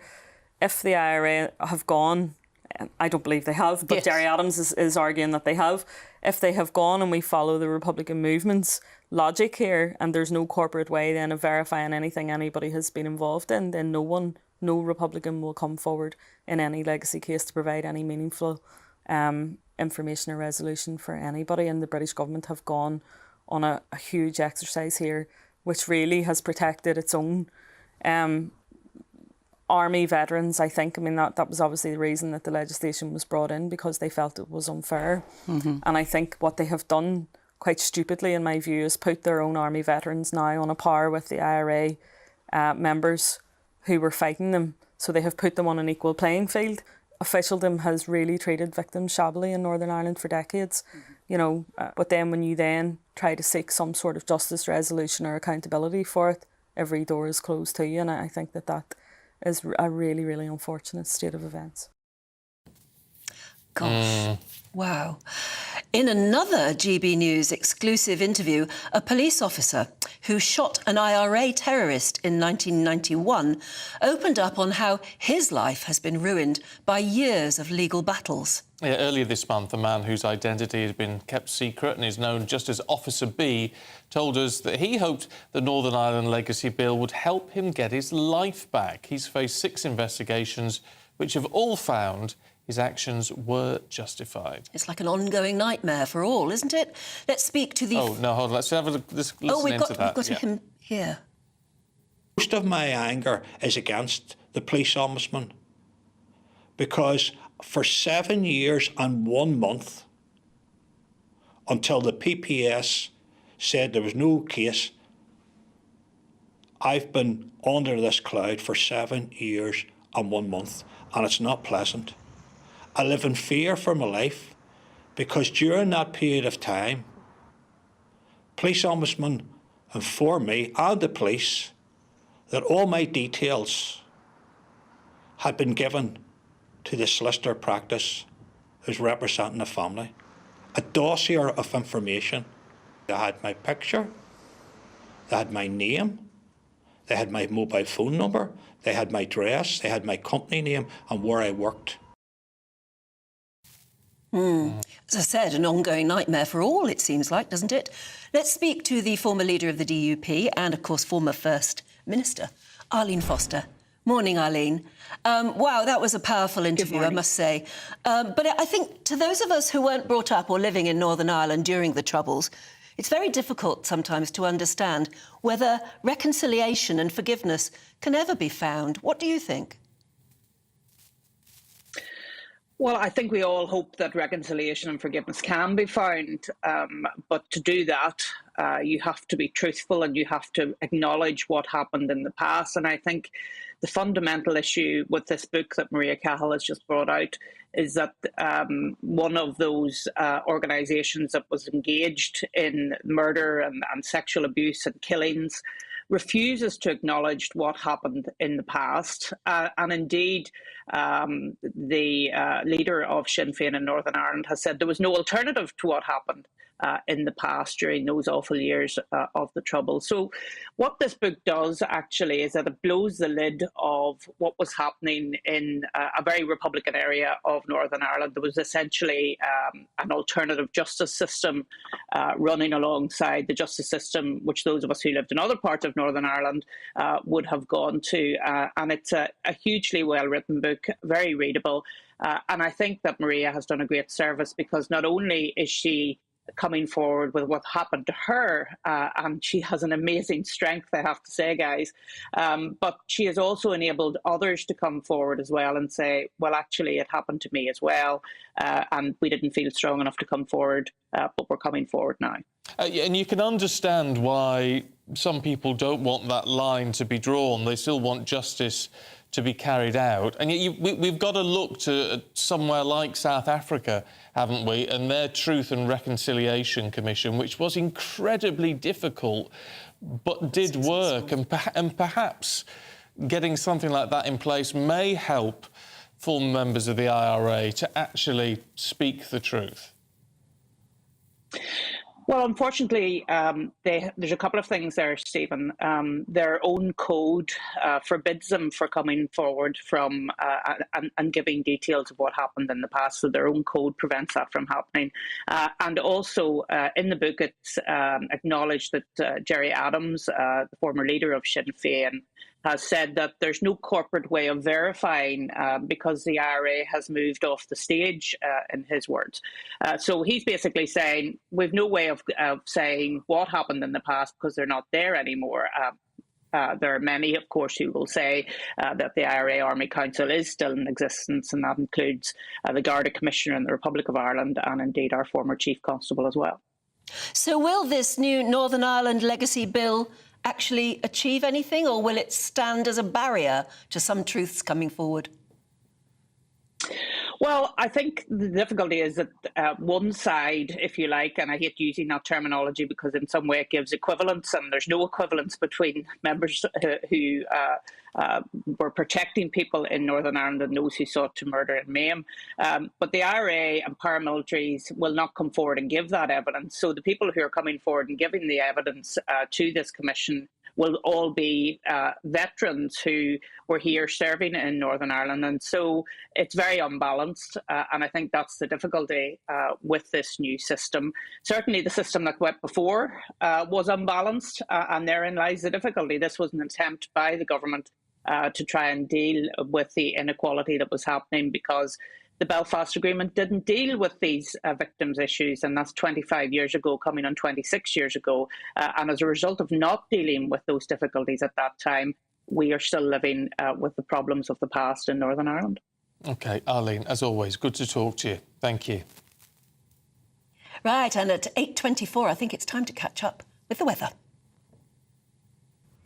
Good morning, I'm Alex Deakin. This is your latest weather update from the Met Office for GB News. A fine Friday for the vast majority. Brighton, a bit breezy, sunny spells, a few showers here and there. Starting off with a little bit of rain across East Anglia and the southeast. Quite wet last night, wasn't it? But that rain has mostly cleared away. We've still got plenty of showers packing in across the Highlands, the Western Isles and the Northern Isles. Staying blustery here. A few scattered showers for Northern Ireland, maybe the odd one for northwest England and Wales. But most places, certainly in the south and east, will stay dry. A bit more sunshine compared to yesterday.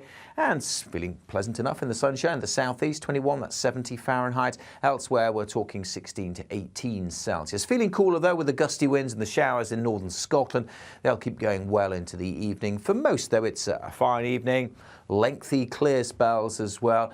Will allow it to turn a little chilly, a bit colder certainly than last night, and we're going to start the weekend in single figures in many locations and well down into single figures in the countryside. So yes, a bit chilly first thing on Saturday morning, but most will have a fine start to the weekend. Still quite blustery in the Northern Isles, still a few showers here and across the Highlands, but for most a fine dry start to the weekend. Further west we will see a change, clouding over for Wales, Northern Ireland, outbreaks of rain coming in here, and the winds will pick up too across Western England, Northern Ireland and Wales, and that wet and windy weather pushes into southwest Scotland later on. Many central and eastern parts will stay dry, and in the sunshine of the southeast, 20 degrees.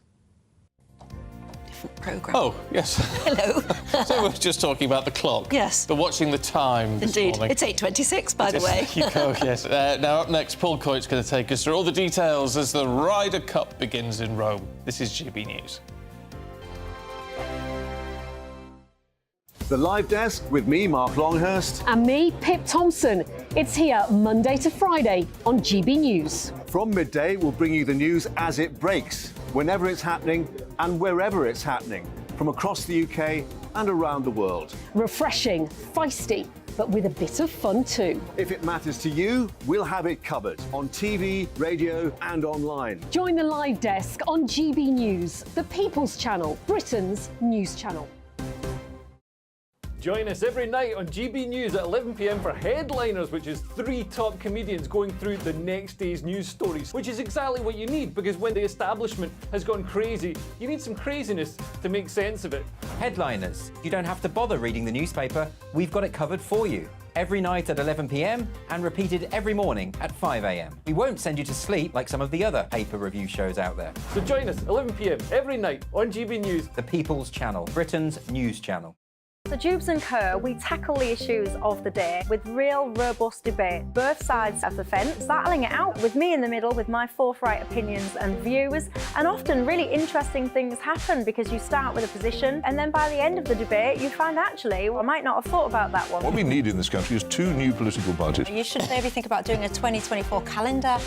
I'm Michelle Dewberry and I'm keeping you company right through until 7 o'clock this evening. GB News, the People's Channel, Britain's watching. People in Britain, they love free speech, but they also love fair play. I don't care if I'm speaking somebody from a trade union, from the Labour Party, somebody from the SNP. And I think the viewers like to see that actually we can challenge one another, but in a positive way. We think we ask the questions that people want to ask, and often we ask the questions that we wanted to ask in Parliament but never got the chance to ask. So join us every Saturday, 10 a.m. till noon on GB News, Britain's news channel.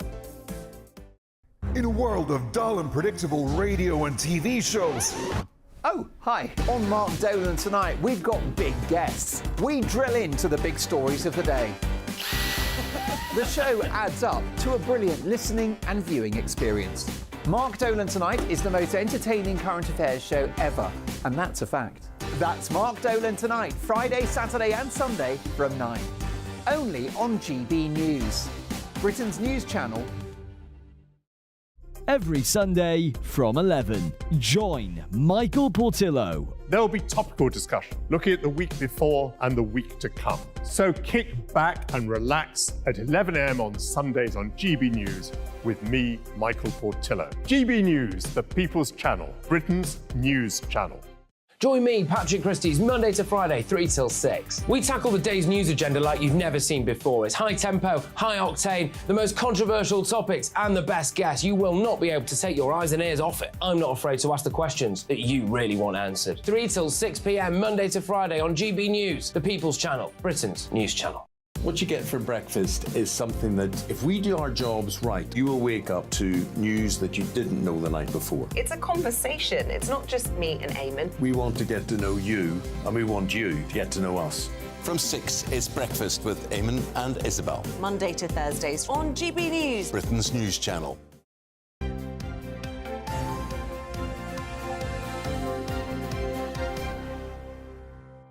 It is 8:29 and 52 seconds, and this is Breakfast with Stephen and Anne on your TV and on your radio, perhaps in your car this morning. Absolutely, and it's time for all the sports now with Paul Coyte, who joins us. I'm very excited. Things are looking very good in the Ryder Cup at the moment. Oh, already? Already. I mean, it's early days. Then we started a couple of hours ago. I know, 6:35, but we're up to sort of about 8 or 9 holes, but the 4 pairings that are out at the moment, and you're up in all 4. Oh. So it's looking very good. It is early days.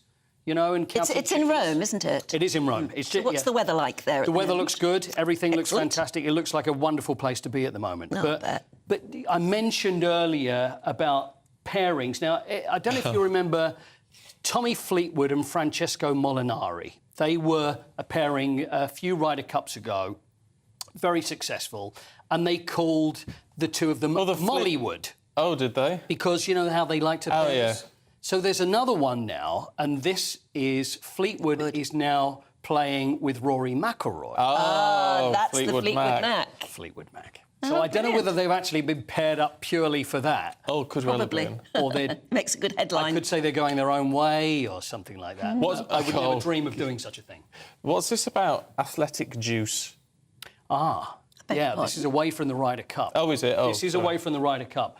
But it's the Delhi State Athletics Championship, which I watch very closely to see how that's going. This is a very bizarre story. So they've got all the athletes there, all competing, obviously, and then there was a story in a newspaper that had a picture of syringes, and there was syringes that were in a basin, and it gave them, it's like, hold on, there's cheating going on, there's drugs testing. So they send a drugs tester in from I can't remember what they actually call the actual drugs. They're the National Anti-Doping Agency of India. So he turns up, and everybody runs for the hills. So there's 8 100-metre runners all lined up, ready to go for the final.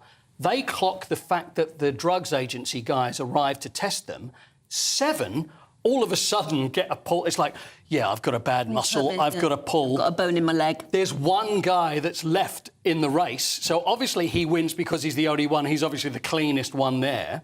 There was a steeplechase runner who was running the steeplechase. As soon as they clocked the fact that the drugs agency arrived, the steeplechase runner crossed the line and continued to run out of the stadium. No. And the next day, when they were going to have the actual gold medals and have all the everybody up there to get their awards, etc., hardly anybody turned up.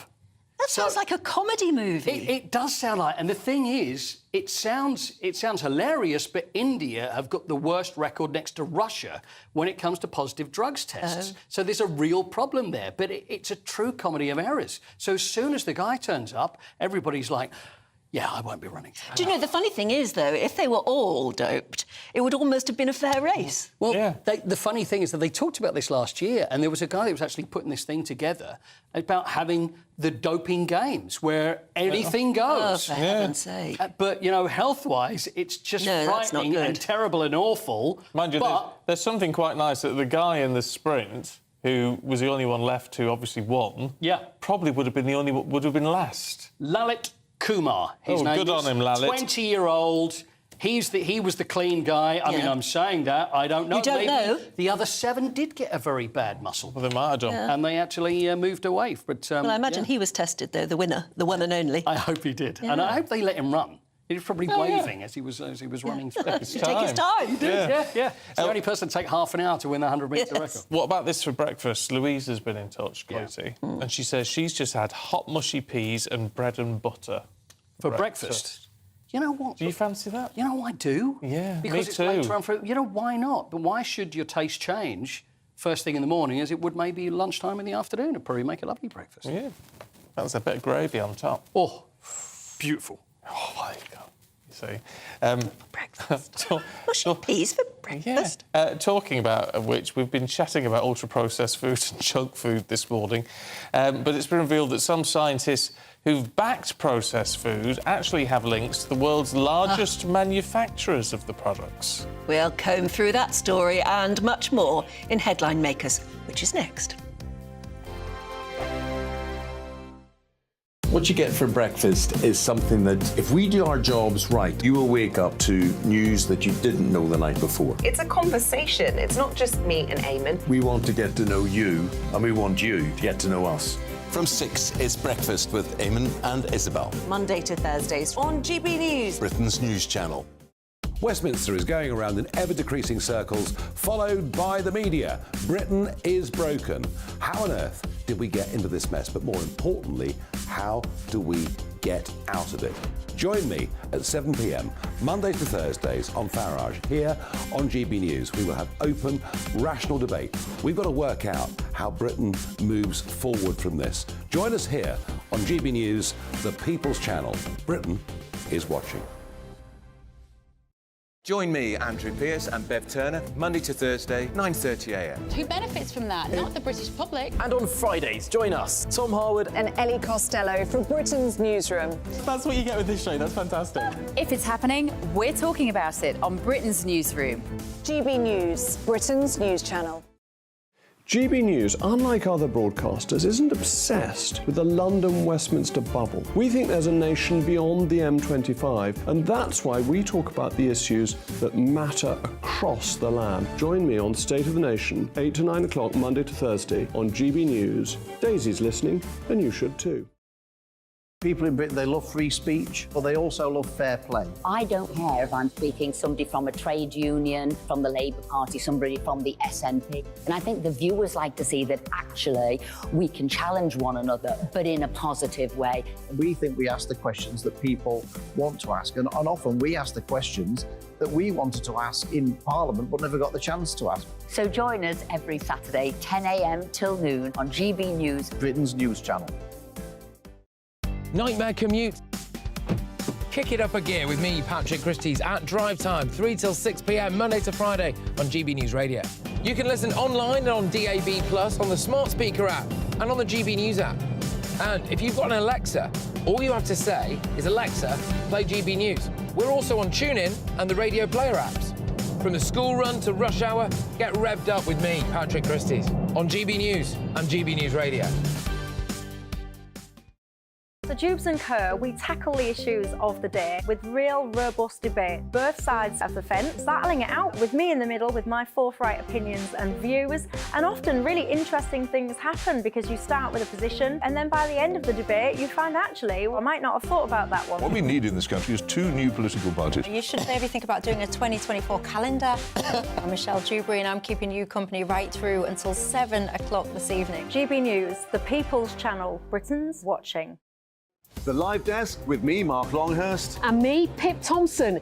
It's here Monday to Friday on GB News. From midday, we'll bring you the news as it breaks, whenever it's happening and wherever it's happening, from across the UK and around the world. Refreshing, feisty, but with a bit of fun too. If it matters to you, we'll have it covered on TV, radio and online. Join the Live Desk on GB News, the People's Channel, Britain's news channel.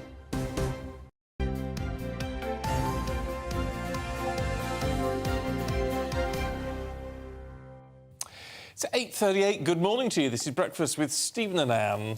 Shall we have a look at what's making the headlines in the papers and online with our headline makers, hubby and wife team that never argue, apparently. GB News' senior political commentator Nigel Nelson and former Conservative advisor Claire Pearsall. Might argue now, though. Never know. Oh, we might. Now, I wonder what you think of... we've always wondered, haven't we, how Melania and Donald Trump really get along. Well, they live in separate houses. Well, that's right. And what Melania thought of him running for president the first time and then her having to go and live with him in the White House. Not that she did. Clearly didn't like it. No, exactly. Well, in the Mail today, or at least online, it's saying that she has quietly renegotiated her prenup agreement with Donald ahead of his bid for a second White House term because she's very worried that her son Barron is only a couple of months away from being 18 now. And she's also very well aware that Donald has very big legal bills to face, which might affect his overall wealth and therefore have a serious effect on her prenuptial agreement, should she ever need it. And so she has renegotiated. I didn't know you could. No, I didn't know you could either. I mean, Claire didn't ask me for a prenup, so... you fool. She didn't stop me getting my hands on her wealth. You can keep your books and your toy soldiers, and I'll keep the cats, and, you know, everybody's happy. I don't think we need that written up in But you're right, Anna. I had no idea. I thought that these were things set in stone and you couldn't actually go back on them. She's done it 3 times. This is the third time that she's been able to do it. Well, renegotiated. Yeah, and this particular one for good reason, because it's for their son Barron, who's just about to turn 18, and she wants to get some kind of trust fund for him. I mean, obviously, in a sense, if you're going to do it, she's come at him at the right time. That he's not going to want to get into a long row with her while he's running for president. But I think, Anne, you're absolutely right that she's seeing all his $2.5 billion fortune drift away through legal actions. Yeah, he faces so many lawsuits he's got to defend. It doesn't bode well for being a happy marriage, does it? I mean, I don't agree with prenups at all. I'm very I think you would anti. if you were marrying Donald Trump. Wouldn't you? Not if because it was... he's putting the wealth you might think you're marrying into and have every reason to believe you could at least have half of, he could be frittering that away on legal bills that would render your wealth not if it's a love negligible. match.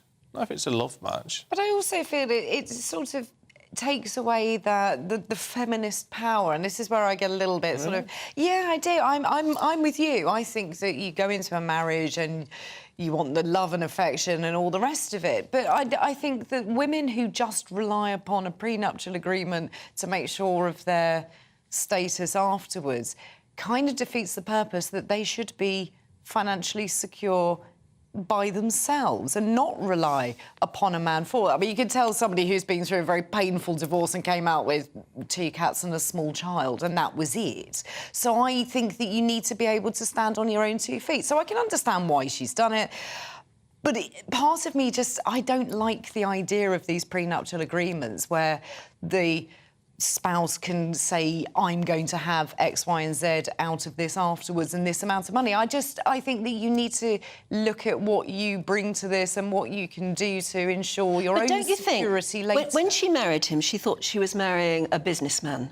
He suddenly, at some point, decided he wanted to run for president. Was that meant to be a bonus, though? Wouldn't Well, that I be a don't plus? know. I don't think for her particularly. Look at her and I face. can see her thinking, please don't take us into this ridiculous, insane presidential election campaign again. And he's saying, I want to run for president again. I think he has fundamentally, possibly, changed the whole basis of their marriage. You could see on her face when he was president how much she hated the spotlight. She hated everything that went with the presidency. And I think you're right that she didn't sign up for that, and suddenly she was plunged into the role of First Lady, which is actually a major role in America.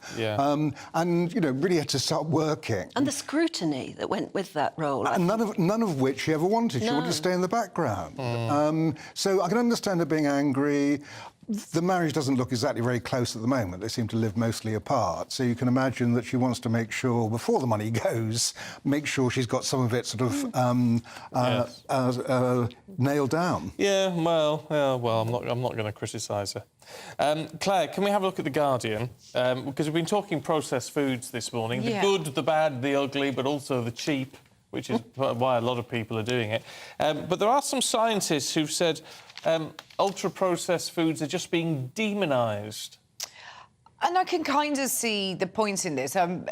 Again, it goes back to a conversation that we had previously about the different foods that are considered to be good, bad, indifferent.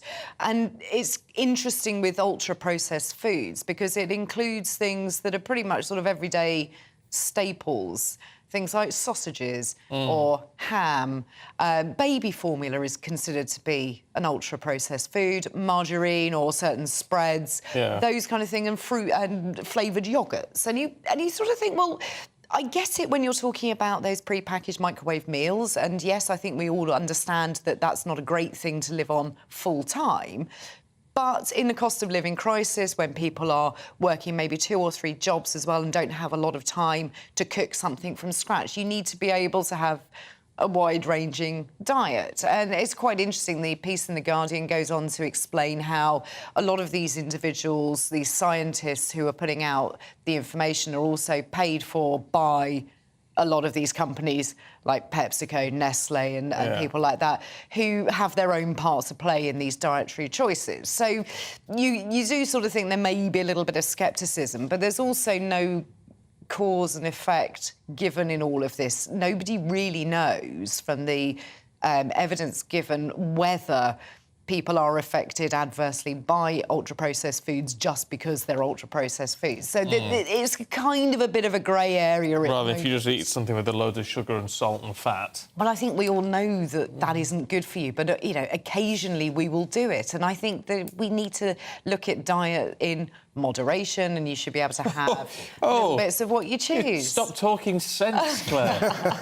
It's so difficult being moderate, isn't it? Certainly is. Honestly. Should we have a look at getting older? Which I know is something we all look forward to. But we all know, because we've all, whether it's ourselves or relatives or the rest of it, as you get older, you get a bit more unstable. on your feet. And you really fear falling. And when you do fall, you really fall. Yes. I don't know what it is. Do you not react as quickly or something? But my mum fell over once or twice, and it shakes her, really shakes her. And my mother is far from frail. I fell over in the rain once when I was taking one of my sons around his potential university. And it was pouring with rain, and my trousers got so sodden they caught on each other, and I fell over.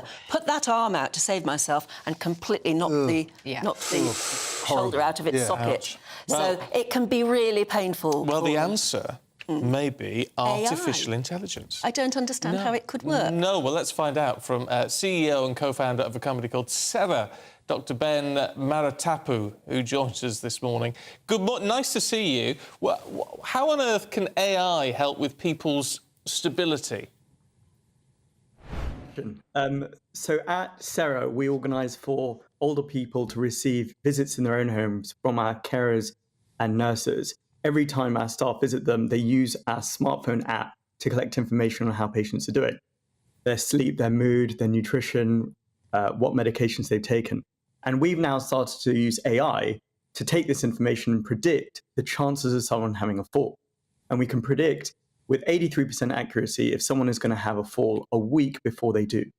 This then means we can take measures earlier on to reduce that risk and prevent a fall, such as ensuring someone's appropriately hydrated, reviewing the medications they're on, ensuring that their home is set up appropriately to reduce the risk of them falling over. And since rolling this out just a few weeks ago, we've seen falls come down 20% in the first 2 weeks of the program. And as you say, this is a big problem. Yeah, no, I was going to say that's amazing. What you're saying is the likelihood of a fall in an older person can actually be predicted. Absolutely. We can predict it using this technology, which in turn means we can start to prevent it. And remember, falls are the #1 reason older people turn up in A&E via an ambulance in this country. So it's a big challenge for the people going through it, but it's also a challenge for the NHS to deal with. Are you also saying then that these falls, I mean, we just tend to say people don't have the same sense of balance or aren't quite as sturdy on their legs, what have you. Are you saying it is actually down to things like sleep patterns and hydration? A number of factors, such as the health conditions a person has, how fatigued they are, whether they're dehydrated, yes, these contribute to the likelihood of someone having a fall and can tip things over the edge. It can tip that risk over the edge. And so by identifying and spotting these patterns earlier on, we can do something about them. And we can use AI in an encouraging way to improve people's lives. And that's what we're seeing at Serra.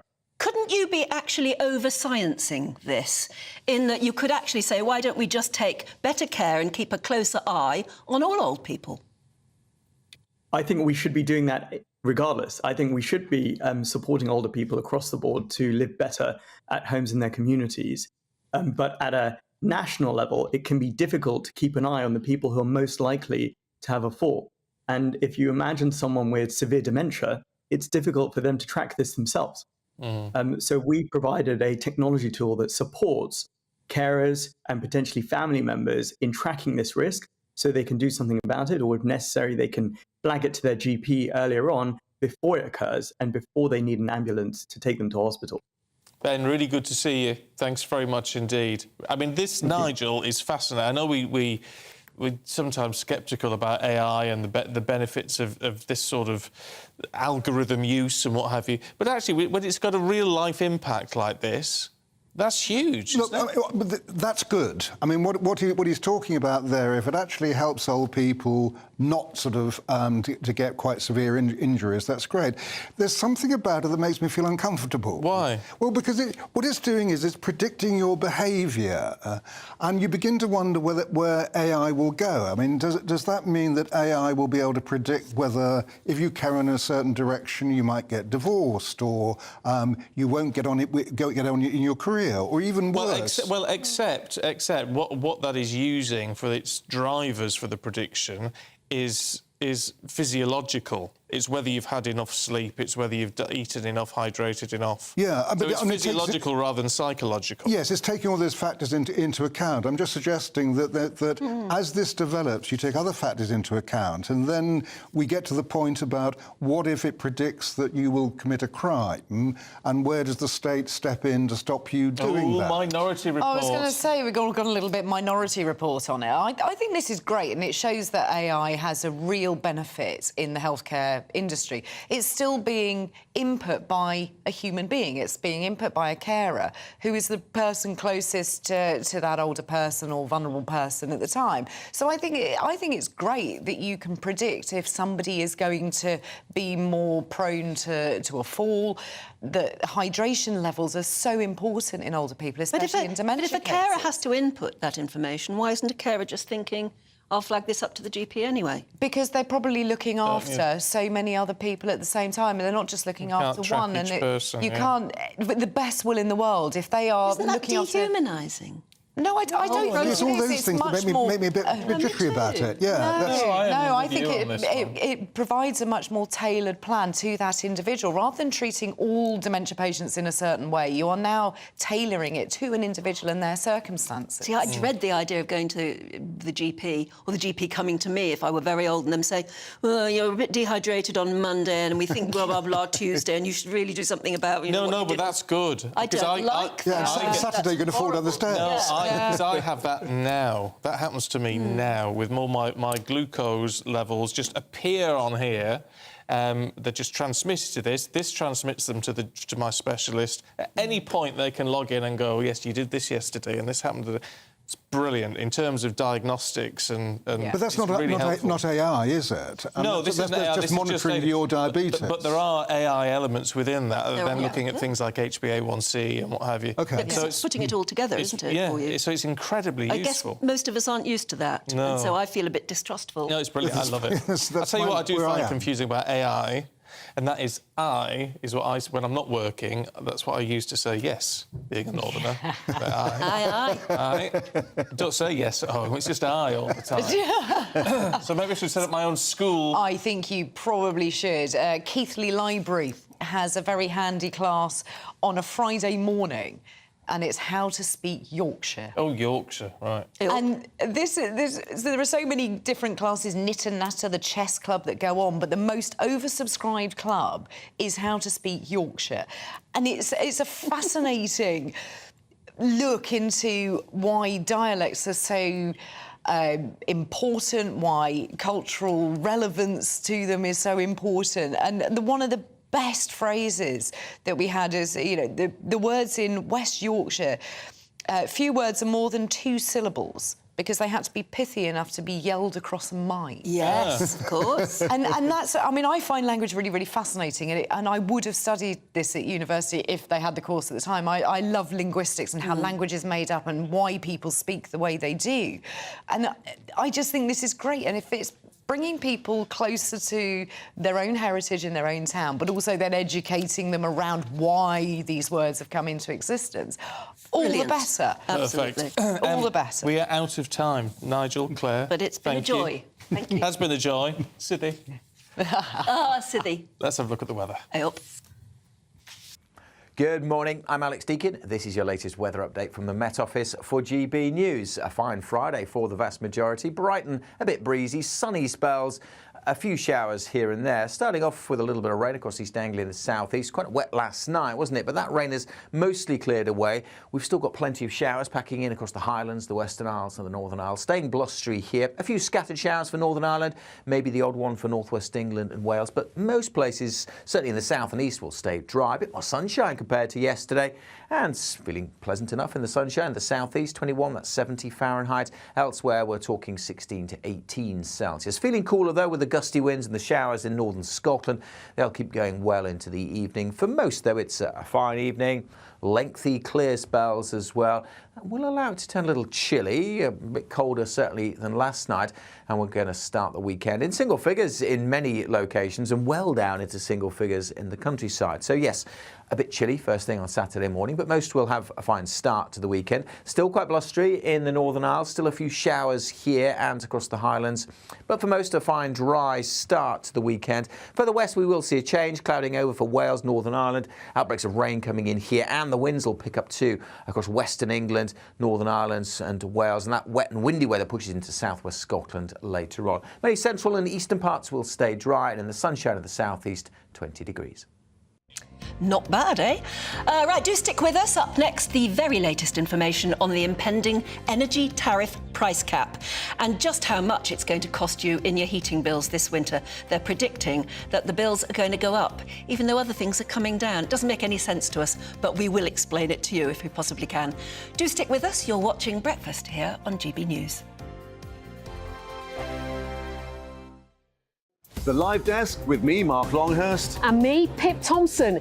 It's here Monday to Friday on GB News. From midday, we'll bring you the news as it breaks, whenever it's happening and wherever it's happening, from across the UK and around the world. Refreshing, feisty, but with a bit of fun too. If it matters to you, we'll have it covered on TV, radio and online. Join the Live Desk on GB News, the People's Channel, Britain's news channel.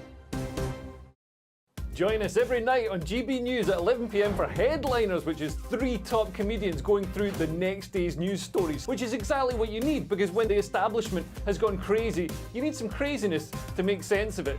Headliners. You don't have to bother reading the newspaper. We've got it covered for you. Every night at 11 p.m. and repeated every morning at 5 a.m. We won't send you to sleep like some of the other paper review shows out there. So join us 11 p.m. every night on GB News. The People's Channel, Britain's news channel.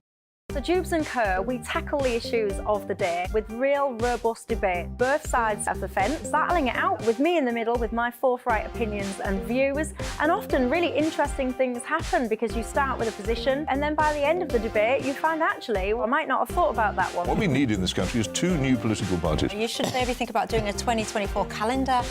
I'm Michelle Dewberry and I'm keeping you company right through until 7 o'clock this evening. GB News, the People's Channel, Britain's watching. People in Britain, they love free speech, but they also love fair play. I don't care if I'm speaking somebody from a trade union, from the Labour Party, somebody from the SNP. And I think the viewers like to see that actually we can challenge one another, but in a positive way. We think we ask the questions that people want to ask, and often we ask the questions that we wanted to ask in Parliament but never got the chance to ask. So join us every Saturday, 10 a.m. till noon on GB News, Britain's news channel. In a world of dull and predictable radio and TV shows.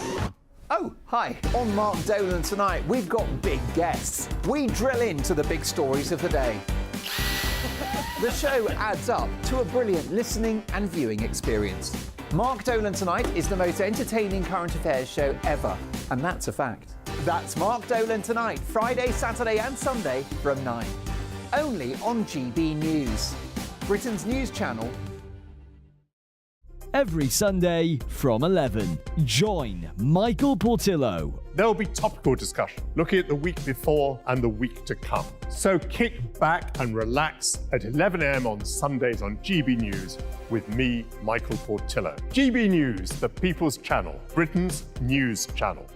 Join me, Patrick Christie's, Monday to Friday, 3 till 6. We tackle the day's news agenda like you've never seen before. It's high tempo, high octane, the most controversial topics, and the best guests. You will not be able to take your eyes and ears off it. I'm not afraid to ask the questions that you really want answered. 3 till 6 p.m, Monday to Friday on GB News, the People's Channel, Britain's news channel. What you get for breakfast is something that, if we do our jobs right, you will wake up to news that you didn't know the night before. It's a conversation. It's not just me and Eamon. We want to get to know you, and we want you to get to know us. From 6, it's Breakfast with Eamon and Isabel. Monday to Thursdays on GB News, Britain's news channel.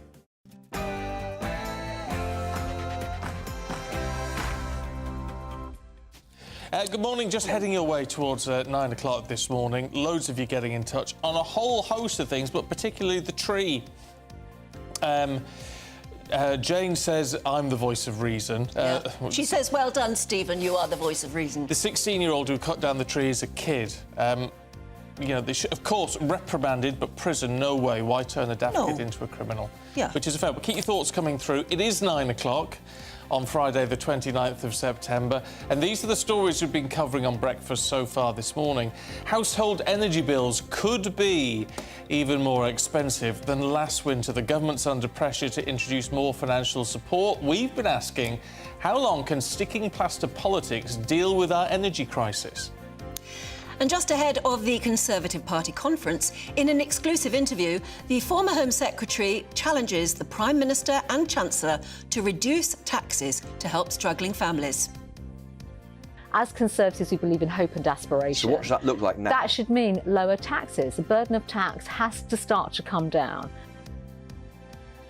A new report reveals the shocking lack of disabled access at train stations in the north. Sophie Reaper has been looking at how basic accessibility has been overlooked, and you can see the full report on gbnews.com. A new report has suggested that Britain consumes more ultra-processed food than anywhere else in Europe. We debated whether the cost to our health was worth the savings in our pocket. And GB News has an exclusive interview with Maria Cahill, one of many politicians in Northern Ireland, demanding justice for the country's troubles and hitting out at how UK authorities have treated people like herself. What they have done, quite stupidly in my view, is put their own army veterans now on a par with the IRA members who were fighting them. So they have put them on an equal playing field. Officialdom has really treated victims shabbily in Northern Ireland for decades. And could AI keep us on our feet as we get older? A new AI platform claims the technology will help reduce the number of falls that people have in their own homes. We're going to keep across the weather for you with Alex. Rain wake you up last night? Will there be any more today? Actually, for most, it's looking like a fine Friday, although it will be blustery with some showers in northwest Scotland. Join me later for a full forecast and a peek into the weekend. Morning to you. I'm Stephen Dixon. And I'm Anne Diamond, and this is Breakfast on GB News.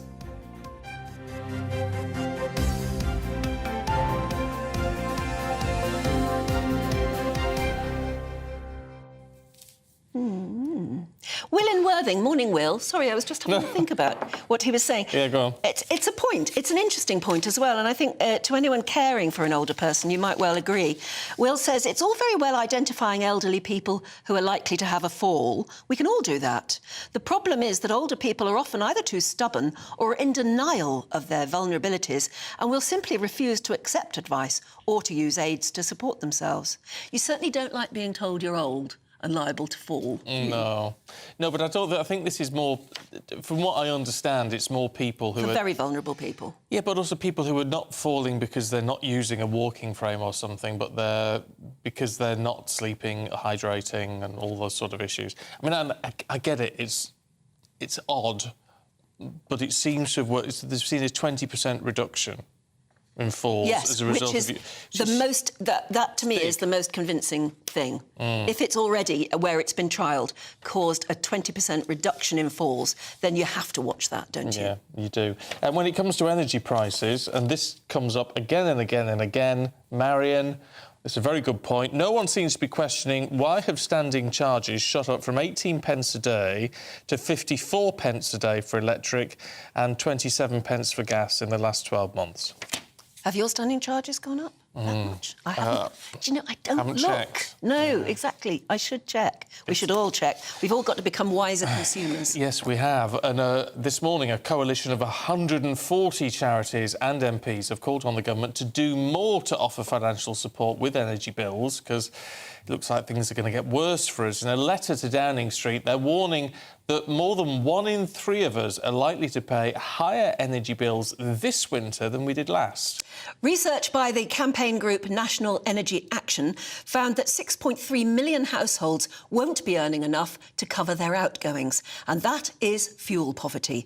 That's an increase of more than 2 million families on last year. Well, the price cap on how we will be charged for energy, the price per unit that Ofgem sets, it's actually going to fall this weekend. So why is it that more of us are struggling with our bills? It's a conundrum. Our political correspondent, Katherine Forster, explains. From the 1st of October, the energy price cap will come down by 7%, meaning an annual bill of £1,923 for a typical household. So good news? Not quite. Dual fuel prices are still 50% higher than they were before the price of gas and oil rocketed, leading to eye-watering energy bills for all of us. And that's not all. The government hasn't yet announced any financial support on top of a price cap. An additional £400 over 6 months helped many families struggling with rising costs. These measures lowered the average monthly energy cost to £141. Without ongoing financial support, average costs are expected to increase to £160. And the assistance was most desperately needed by those households who were most struggling to pay their bills. This is why you've got a letter signed and a statement signed by so many consumer champions, charities, businesses calling for a social tariff. Social tariff would bring lower prices for those homes hardest hit. Inflation's coming down and interest rates are holding steady. But with energy prices poised to rise, there could be a long and challenging winter for many. Katherine Forster, GB News. For many, these rocket-high prices probably won't surprise you. The government is on course to oversee the biggest tax-raising parliament since records began. That's according to the Institute for Fiscal Studies. Yeah, the Home Secretary, former Home Secretary, I should say, Dame Priti Patel, as she now is, has told GB News that taxes must come down. It's a bit of a rallying cry to the Tory faithful ahead of party conference this weekend. Well, speaking to our political editor, Christopher Hope, she told GB News she wanted to see tax cuts before the next election in what will be seen as a challenge to the Prime Minister, Rishi Sunak, and the Chancellor, Jeremy Hunt. So you will not be surprised by my own views on this. The tax burden is now at a 70-year high. That is unsustainable. And the people that pay the taxes are hard-pressed Brits around the country. As Conservatives, we believe in lower taxes. As Conservatives, we believe being on the side of hard-working households and families. As Conservatives, we believe in hope and aspiration. So what does that look like now? That should mean lower taxes. The burden of tax has to start to come down. However, look at the cycle that we're in right now. We've got one more fiscal cycle potentially before a general election. And it's not just about being bold or ambitious, it's about being conservative and ensuring that the public keep more of the money that they earn, rather than seeing the size of the state continue to grow, which Chopper it has done. Yep. I'm sure you've written about this and you've spoken about this before. That's the space that we need to be in. Let's talk to our political correspondent, Katherine Forster, who joins us now. I mean, it's interesting, Katherine, you look at the headlines, you know, the Ofgem price cap is coming down this weekend, inflation's coming down, the economy is slightly growing. It all sounds very positive, but the reality for all of us is things are actually hurting us in our pocket even more. Yes, it looks like we're heading into yet another difficult winter, doesn't it? With real concerns about paying energy bills and also ongoing strikes. We're looking at rail strikes over the next few days, so it feels in some ways like not much has changed. Sure, the energy price cap is coming down. In theory, that means cheaper bills. But what is lacking is this £400 per household that the government paid last year to support people, which made a difference when bills were sky high. The government does not want to spend that money this year because, of course, it's very, very worried about the astronomic amount of debt now running at about £2.6 trillion.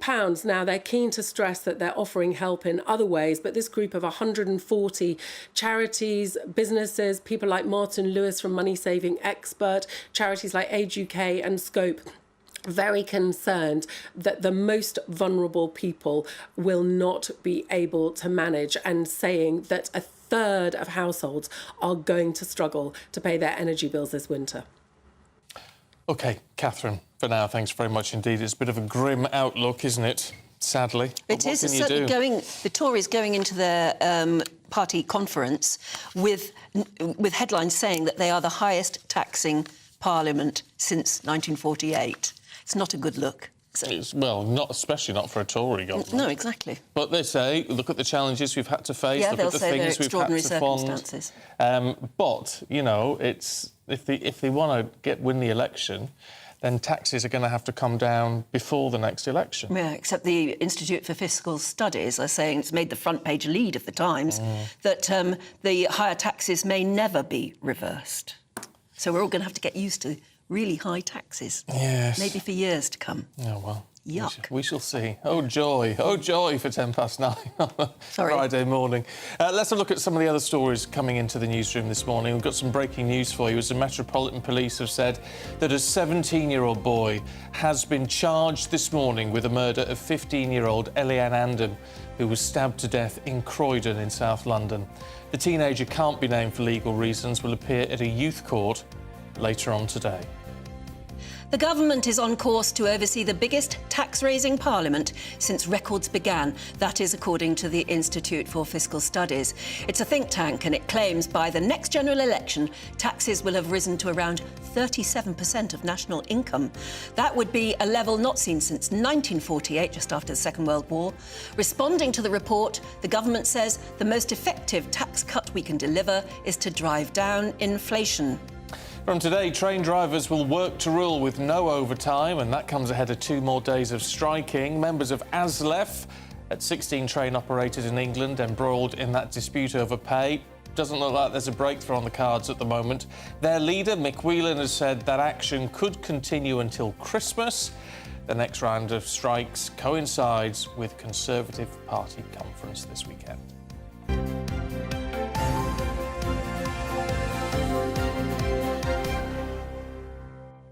Next weekend, That's I meant to say. Coming Not this up, weekend. yes, that's right. Coming up, does your local train station have step-free access? More on this next. You're watching Breakfast on GB News. What you get for breakfast is something that, if we do our jobs right, you will wake up to news that you didn't know the night before. It's a conversation. It's not just me and Eamon. We want to get to know you, and we want you to get to know us. From 6, it's Breakfast with Eamon and Isabel. Monday to Thursdays on GB News. Britain's news channel. Westminster is going around in ever-decreasing circles, followed by the media. Britain is broken. How on earth did we get into this mess? But more importantly, how do we get out of it? Join me at 7 p.m, Mondays to Thursdays on Farage, here on GB News. We will have open, rational debate. We've got to work out how Britain moves forward from this. Join us here on GB News, the People's Channel. Britain is watching. Join me, Andrew Pearce and Bev Turner, Monday to Thursday, 9:30 a.m. Who benefits from that? Not the British public. And on Fridays, join us, Tom Harwood And Ellie Costello from Britain's Newsroom. That's what you get with this show. That's fantastic. If it's happening, we're talking about it on Britain's Newsroom. GB News, Britain's news channel. GB News, unlike other broadcasters, isn't obsessed with the London-Westminster bubble. We think there's a nation beyond the M25, and that's why we talk about the issues that matter across the land. Join me on State of the Nation, 8 to 9 o'clock, Monday to Thursday, on GB News. Daisy's listening, and you should too. People in Britain, they love free speech, but they also love fair play. I don't care if I'm speaking somebody from a trade union, from the Labour Party, somebody from the SNP. And I think the viewers like to see that actually we can challenge one another, but in a positive way. We think we ask the questions that people want to ask, and often we ask the questions that we wanted to ask in Parliament but never got the chance to ask. So join us every Saturday, 10 a.m. till noon on GB News, Britain's news channel. Nightmare commute?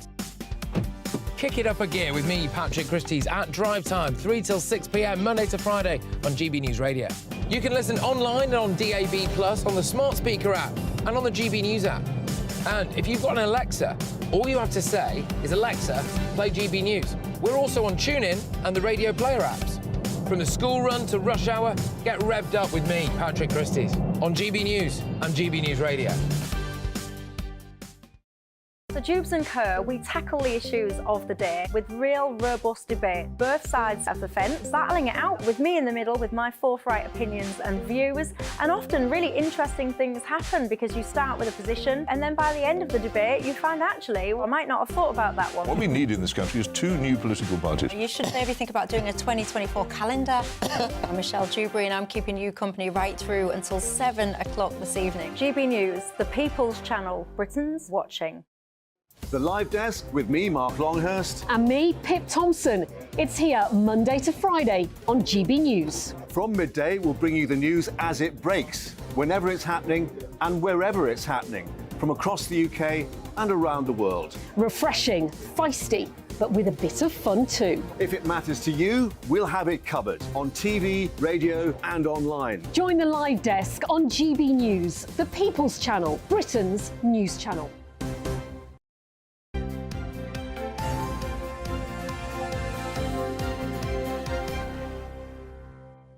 This is breakfast, and we've been talking about breakfast. Fiona, you see, you've got your healthy options. Fiona in Brighton, because we're saying what you like the most, she alternates between egg on toast or porridge with fruit. All very healthy and good, and I can see the appeal, but, you see, this gets me. DJ has been in touch saying, my go-to is cheesy beans on toast with red or brown sauce. Now that, beans on toast with a bit of cheese on top, let it melt, For bit of brown sauce, yeah. That's more of a tea to me.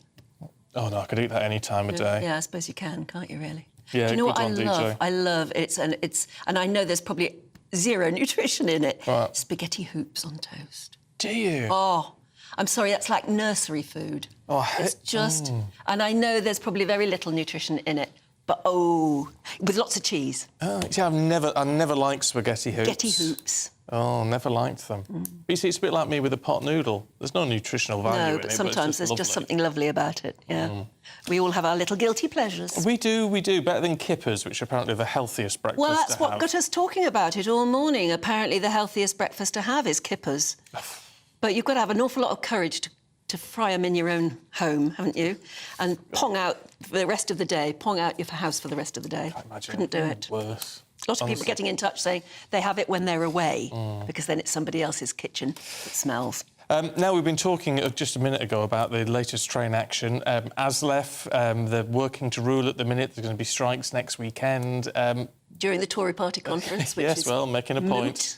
How will they get to Manchester? But actually, if you're going to use the train and you have a disability, well, strike or no strike, you've got a problem, because less than half of all rail stations in the north of England have an acceptable level of step-free access to platforms, apparently. Yes, there's a report that found that despite strict guidelines on making transport accessible for all, not enough work has been done. And our northwest of England reporter, Sophie Reaper, tells us more. I'm used to getting on the train here. Anywhere else, I probably wouldn't feel the most confident. Around 3 million people in the north of England have a disability. And yet, because of access issues, something as simple as catching a train can be a near impossible task. Public transport should be as accessible for all people as possible, and like the fact that like there's a few stations that I just can't get on at because of my disability and because I'm in a wheelchair, like it like really isn't fair, and like it really like adds a lot of anxiety to travelling. According to new figures on rail accessibility, less than half of stations in the north have a desirable level of step-free access. The data also showed that 41% don't have help points, 62% don't have physically accessible waiting shelters, and 65% don't have staff on the platform. Now, Mayor of Greater Manchester, Andy Burnham, has had enough. In 2023, to have a situation where some local people can't use a train station, I just don't find that acceptable at all. And there is some progress, but it's like the trains, it's moving far too slow, and at some places it's not turning up at all. This has been a long-standing issue in the north, but now many are demanding action. They are bread and butter issues. They should be fixed without any delay, and that's why we're pleased to be making this call via GB News to the ministers and the rail industry Disability access at all of our stations is not a luxury that can be afforded some point in the future. It's an essential for now. Get it sorted. In response, a spokesperson from the Department of Transport said, "Everyone should be able to travel with confidence, and we continue to work with experts and disability groups to ensure everyone has access to our railways." Of the 600 stations in the north of England, 467 of them are run by Northern trains. We have 98 million passenger journeys a year, and we recognise that accessibility means something different for different people. It's one of our top priorities. We shouldn't restrict people's ability to travel, particularly in the north, and we're doing everything that we can to improve those facilities. 91% of our stations are fully accessible. However, for the 9% that aren't, we do have a passenger assist facility where customers can call us, and if they can't access the station, we will get them a taxi to where they're going. However, for many, they simply feel as though rail is still not a viable option. And although progress is being made, for millions in the north of England, it may not be fast enough. Sophie Reaper, GB News. It's not right, you know. I've got some disabled friends, and one in particular, Luke, will be no doubt watching because he never misses a bit of news. And you've got to allow people to be able to access transport, work, everything else, public toilets, the whole this has been said and legislated for so long. You would have really thought that this would have been done by now. It's an absolute scandal learning that it hasn't. Well, yeah, it is. It is. I agree. Right, should we see what's coming up at 9:30 this morning? Mr Tom and Miss Ellie are with us this morning. How are you? Good morning, we're very well. Bright and breezy. How are you? Ellie's very upset about the tree. Yeah, I'm well, very don't blame you. upset and I'm very angry, and I'm sure lots of people that watch and listen to GB News are going to feel the same way. The beautiful Robin Hood tree felled in the middle of the Sycamore Gap. It's a good 300 years old. It's so upsetting. So we're going to be talking about that a little bit later on. One of our viewers said the young person, if it is a young person who did it, whoever did it, should actually be made to dig out the stump, because that tree will almost be as big underneath the ground as it is on top. Have you ever seen these? You know the storm of '87, when it felled so many of the huge trees in Kew Gardens.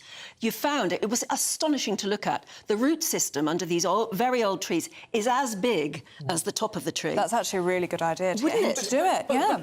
Isn't there a chance that this tree could be regrown? Well, yes, exactly. David says that if the stump is left in situ, the tree will likely regenerate.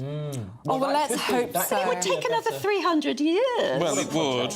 Well, the wall's been there for 2,000, so perhaps 300 by comparison is less so. But it's not just the tree we'll be talking about today. I know you've been talking about the cost of living all morning, and we're going to move that conversation forwards because, of course, just earlier this morning we learnt that the UK economy grew 3 times as quickly as the forecasters had expected in the first 3 months of this year. No longer is the UK an international laggard in terms of economic growth. We're growing faster than Germany now. We're growing as fast as France. We're in the real mainstream of economic growth now. And the question is, does this mean there's actually more money than was previously thought? Does this mean we can help people out more than we thought? Does this mean there's space for tax cuts? Well, not according to the Institute for Fiscal Studies, who say this hiking up of taxes will never be reversed, front page of the Times. And then Priti Patel saying the direct opposite to Chris Hope, so we'll be looking at that a little bit later on. And we're also going to be talking about the government's vape ban that they're considering at the moment. The Institute of Economic Affairs suggesting that instead we should be focusing on underage vaping, looking at banning the children vaping rather than adults, because they're worried if you ban adults from vaping, you're going to switch them all back to smoking. And in the one place where, in the one place in the world where that has happened, where you can't get a vape other than through a pharmacist, it's Australia. That's the one place in the developed world where teen smoking is on the rise. In the UK, teen smoking has collapsed to almost nothing. 1%. Mainly thanks to switching to vaping. 1% So is there an age limit on buying a vape now? 18. It's 18. But they're buying them underage. Well, they But really are. There is a clear lack of enforcement of that. Yeah, I mean, It's a really difficult one because we don't know what the risks of vaping are, apart from that we know it's a lot less than smoking. Yes. But it doesn't mean there's we know no it's risk a lot at all. better. If there's someone smoking, them going to vaping, the evidence is incontrovertible. That is so much better. So But much not better for your to teeth, do. apparently, because they are very sweet. Yes, And well, it depends on the flavours within Well, them. it does. They're also different. But the ones that the kids are going for sort of hangs around in your mouth and apparently affects your teeth very badly. And they smell good and they look good, and is that a problem? We're going to be talking about that a bit later on. Lovely, you two. Look forward to that. Thank you very much indeed. That is it from us two, you'll be pleased to know. But we are back tomorrow at 6. Good morning, I'm Alex Deakin. This is your latest weather update from the Met Office for GB News. A fine Friday for the vast majority. Brighton, a bit breezy, sunny spells. A few showers here and there, starting off with a little bit of rain across East Anglia and the southeast. Quite wet last night, wasn't it? But that rain has mostly cleared away. We've still got plenty of showers packing in across the Highlands, the Western Isles and the Northern Isles. Staying blustery here. A few scattered showers for Northern Ireland, maybe the odd one for northwest England and Wales. But most places, certainly in the south and east, will stay dry. A bit more sunshine compared to yesterday. And feeling pleasant enough in the sunshine. The southeast, 21, that's 70 Fahrenheit. Elsewhere, we're talking 16 to 18 Celsius. Feeling cooler, though, with the gusty winds and the showers in northern Scotland. They'll keep going well into the evening. For most, though, it's a fine evening. Lengthy, clear spells as well. We'll allow it to turn a little chilly, a bit colder certainly than last night, and we're going to start the weekend in single figures in many locations and well down into single figures in the countryside. So yes, a bit chilly first thing on Saturday morning, but most will have a fine start to the weekend. Still quite blustery in the Northern Isles, still a few showers here and across the Highlands, but for most a fine dry start to the weekend. Further west we will see a change, clouding over for Wales, Northern Ireland, outbreaks of rain coming in here, and the winds will pick up too across Western England, Northern Ireland and Wales, and that wet and windy weather pushes into southwest Scotland later on. Many central and eastern parts will stay dry, and in the sunshine of the southeast, 20 degrees. The Live Desk with me, Mark Longhurst. And me, Pip Thompson.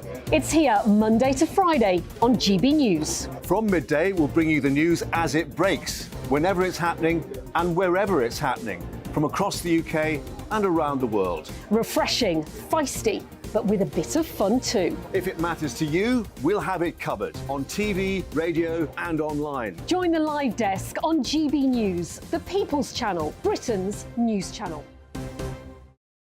Join us every night on GB News at 11 p.m. for Headliners, which is 3 top comedians going through the next day's news stories, which is exactly what you need, because when the establishment has gone crazy, you need some craziness to make sense of it.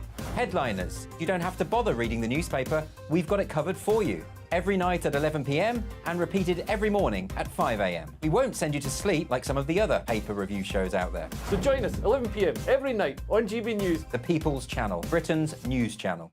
So Jubes and Kerr, we tackle the issues of the day with real robust debate, both sides of the fence, battling it out with me in the middle with my forthright opinions and views, and often really interesting things happen because you start with a position and then by the end of the debate you find actually, well, I might not have thought about that one. What we need in this country is 2 new political parties. You should maybe think about doing a 2024 calendar. I'm Michelle Dewberry and I'm keeping you company right through until 7 o'clock this evening. GB News, the People's Channel, Britain's watching. People in Britain, they love free speech, but they also love fair play. I don't care if I'm speaking somebody from a trade union, from the Labour Party, somebody from the SNP. And I think the viewers like to see that actually we can challenge one another, but in a positive way. We think we ask the questions that people want to ask, and often we ask the questions that we wanted to ask in Parliament but never got the chance to ask. So join us every Saturday, 10 a.m. till noon on GB News, Britain's news channel. In a world of dull and predictable radio and TV shows.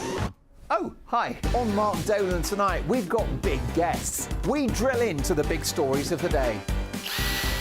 The show adds up to a brilliant listening and viewing experience. Mark Dolan Tonight is the most entertaining current affairs show ever, and that's a fact. That's Mark Dolan Tonight, Friday, Saturday and Sunday from 9. Only on GB News, Britain's news channel. every Sunday from 11. Join Michael Portillo. There'll be topical discussion, looking at the week before and the week to come. So kick back and relax at 11 a.m. on Sundays on GB News with me, Michael Portillo. GB News, the People's Channel, Britain's news channel.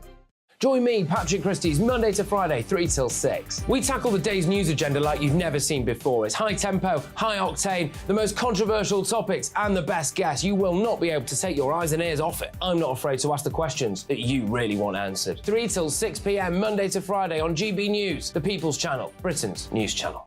What you get for breakfast is something that, if we do our jobs right, you will wake up to news that you didn't know the night before. It's a conversation. It's not just me and Eamon. We want to get to know you, and we want you to get to know us.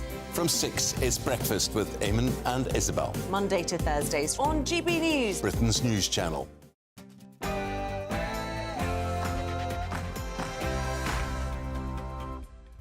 A very good morning, it's 9:30 on Friday the 29th of September, and this is Britain's Newsroom here on GB News.